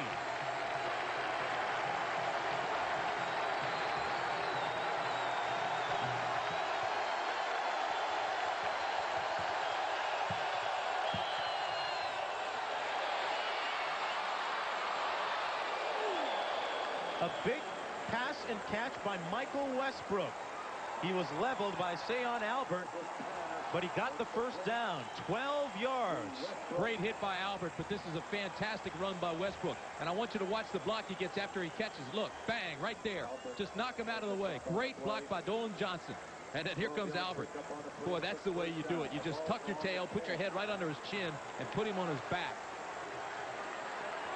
It's a 1st down. Warren to the outside. Touchdown, Colorado. Lamont Warren sniffing out that end zone. A gutty 10-yard run.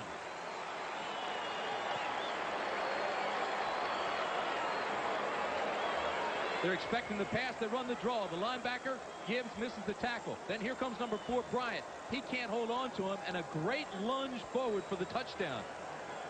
All that ball has to do is cross that plane.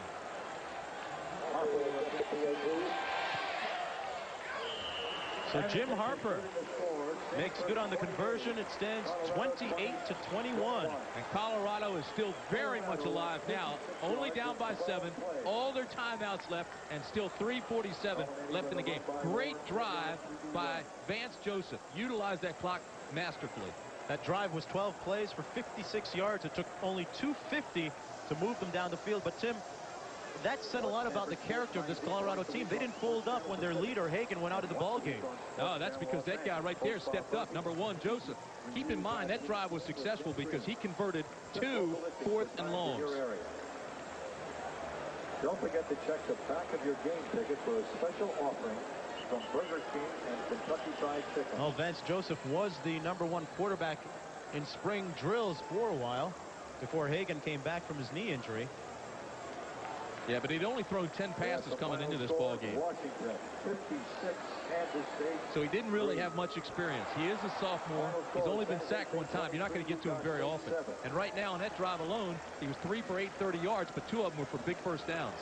Well, if time allows us, after the ball game, we'll go back to our studios in New York for the Thrifty Car Rental post-game report with Roger Twyble. It's very important here for Stanford to remember that they are, in fact, winning this ball game. They had all the momentum. That Willie Shaw theory was really working there, where they were. He says if you're leading late in a ball game and you're the underdog, you're going to win. But see, now with Colorado scoring that touchdown, kind of takes the winds out of their sail. Ozzie Granardo is back for Stanford. He's had a very productive afternoon returning kicks.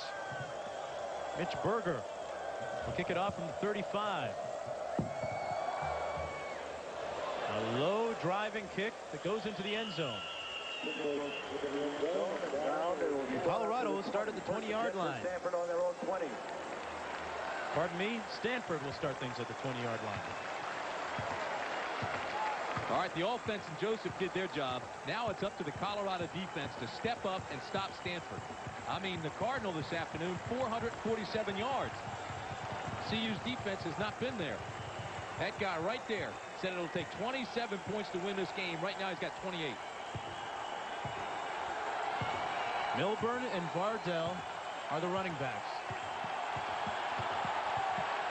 Vardell, the more sure-handed running back of the two.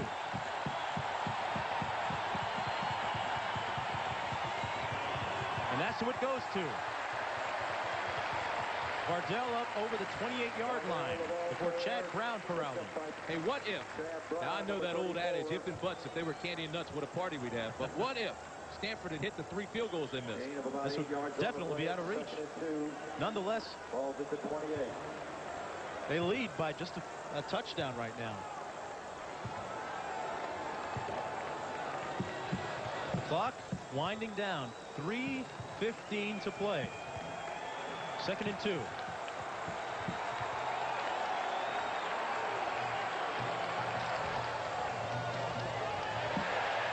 Vardell again. Out to the 32-yard line. Vardell the ball carrier, stuffed by Whitfield, number 99. And that's good for 3 yards. That's a first down for Colorado. On their own 31. Oh, what a day. You talk about a workhorse.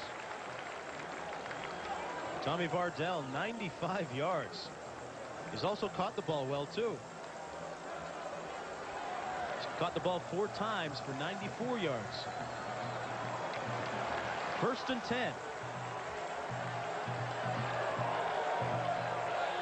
Stanford with 2 tight ends in the ball game. They go straight ahead again. Okay, there's a major strategy change here now. Colorado has all 3 of its timeouts, but they wanted to use those offensively to come back and tie the game, or at least put themselves in position to either tie it or win it with a 2-point conversion. Right now, the defense has to start using timeouts. If they don't stop them here, they're going to have to use those timeouts defensively. You know, we look at the success of Vardell. What about the strength of that offensive line? They played well this afternoon. That offensive line just coming together. I told you it's a complicated offense. Stanford traditionally starts slowly. Now they're starting to come on. Less than 2 minutes to go in the ball game. Vardell.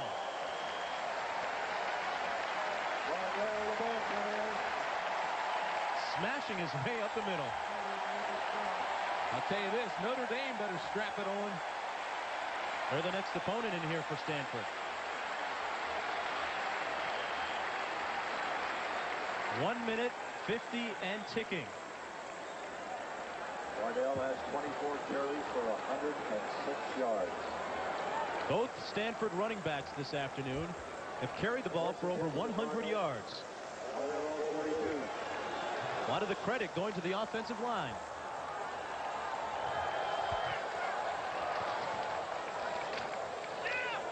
Vardell stopped up that time by Greg Beaker.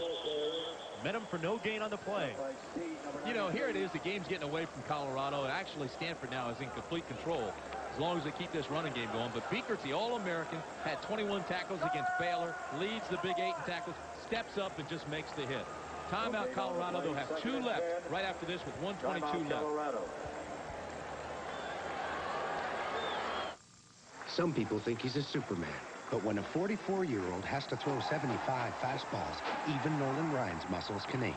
So after the game, it's the medicine doctors recommend most for sprains and strains, Advil. For me, it's a couple of Advil, and those muscle aches are long gone.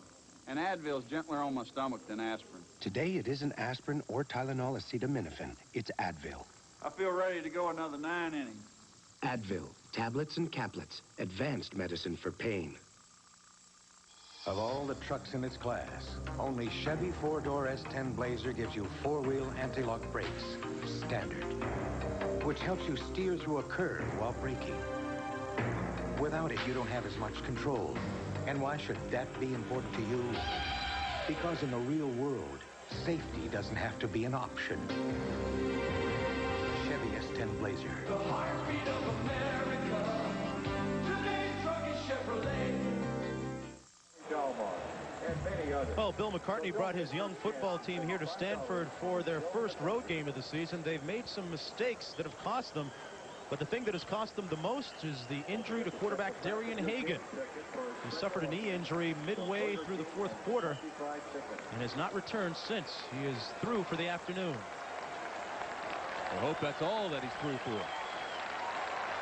Rehabbed that leg so hard all through the offseason, came back sooner than they thought he would.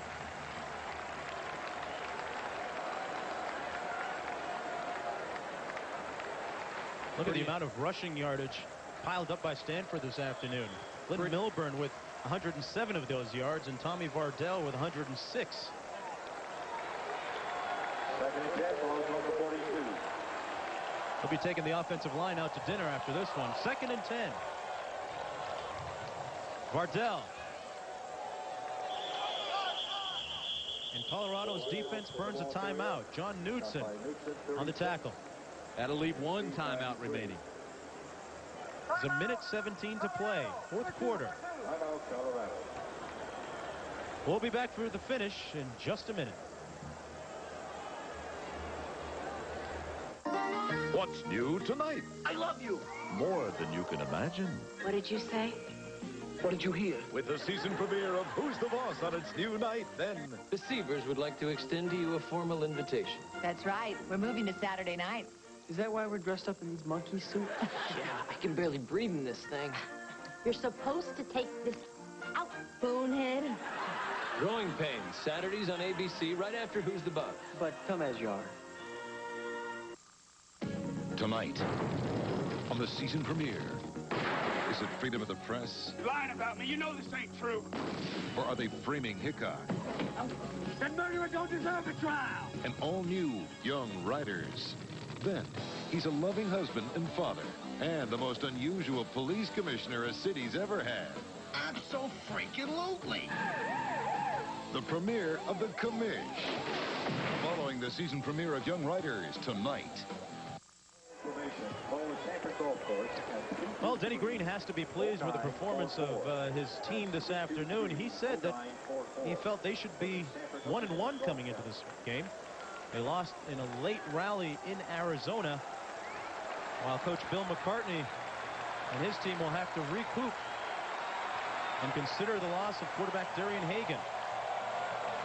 3rd down and 7. Milburn. Ball game.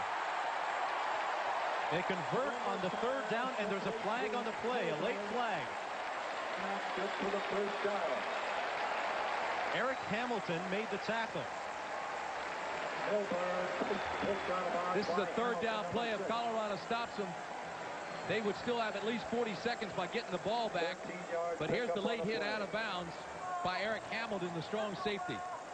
Bounds, 15 yards, first down. That's a terrible mental error, but Hamilton knew the game was over with that first down, and he just took his shot. That was a free one. But it will cost them 15 yards.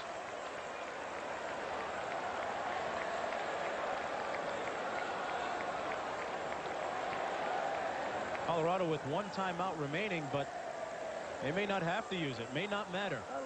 No, see, you've got a minute and 11 left. What you want to do if you're Stanford is melt that play clock, 25-second play clock, all the way down as far as you can. The ball is placed on the 28-yard line. You want to limit the number of plays you run here now. You want to take down the possibility of turning the ball over. So you want to melt that clock, which is now down to 5.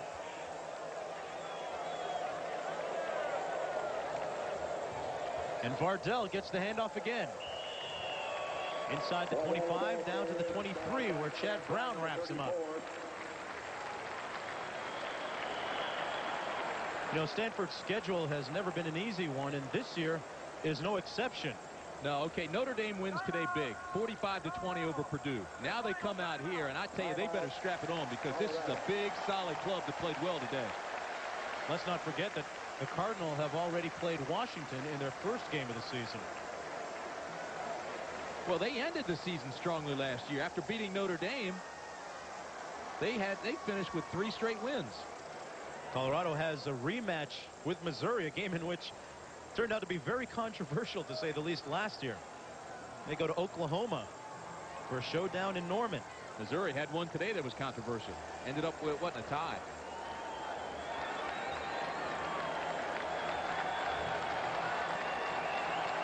Well, Stanford's offense has piled up 490 total yards this afternoon.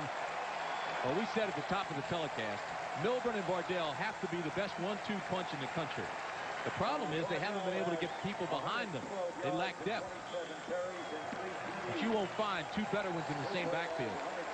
You'd only think that things could get better for Denny Green and the Stanford Cardinal team, because as they get healthy, they should improve. When's the last time you saw an offense with 2 #1 draft picks in it? That's what's going to happen with Bob Whitfield, the left tackle. He'll definitely be a #1 pick in the NFL, and the same with Glenn Milburn. Milburn told us just yesterday that, yes, the NFL is definitely in his future plans. Yeah, but he'll finish school first. 1 minute to play. Vardell tackled by Steed.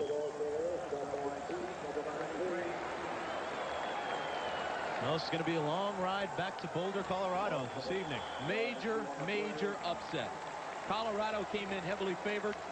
That guy, Denny Green, said, yes, sir, we can beat him, but we've got to play almost flawlessly. Keep the ball in front of us defensively and work and mix things and control things offensively. He did all that.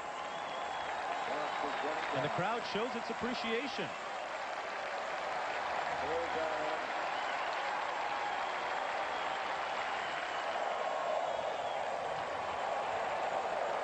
That's Vardell churning away. They don't have to run another play. It's over.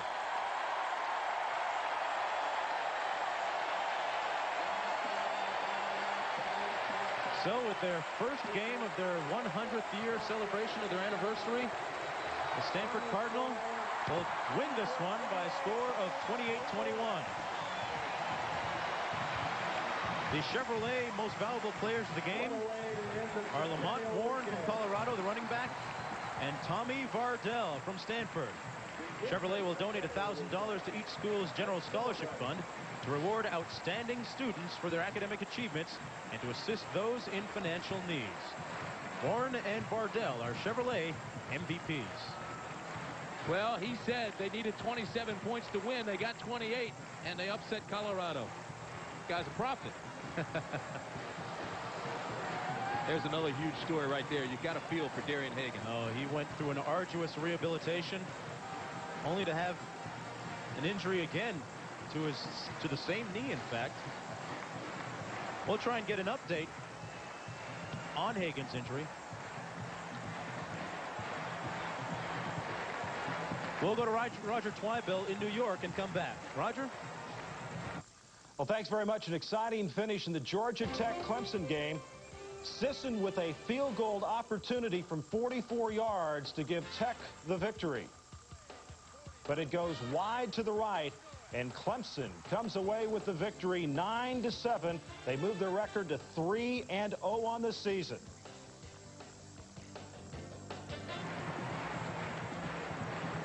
Well, we're back in Stanford, California. 28-21 the final score. Let's go down to Martin with touchdown Tommy Vardell. Tim, one tired touchdown Tommy Vardell. I know you went out with dehydration, but this got to be a pleasing win for you guys, the way that you won it.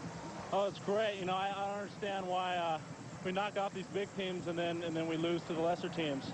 But well, you got another big one coming with Notre Dame next week. We got another whole line of them coming on our schedule. So you know, if we keep up this kind of plan, I'm really excited. Well, I know you got to be excited. 112 yards rushing for you, 106 for Glenn Milburn. Go get some rest, buddy. Okay. Thanks. Touchdown Tommy Vardell, one of the heroes for Stanford this week. Back up to you guys, Tim and Mark. Okay, Vardell moving into 6th place on the Stanford touchdown all-time list. Major upset. Well, a look at Darian Hagan on crutches there with an ice pack on his left knee. Say, what does that do for the future of Colorado? Defending national champions have their #1 quarterback and main thrust of the offense out of there. I guess, Tim, the bitter irony here is that it happened while he was quarterbacking and not, as some people feared, during a punt return. Stanford wins it 28-21. I'm Mark Jones. Hope you enjoyed the ball game. For Martin Wyatt and Tim Brandt, we'll see you later.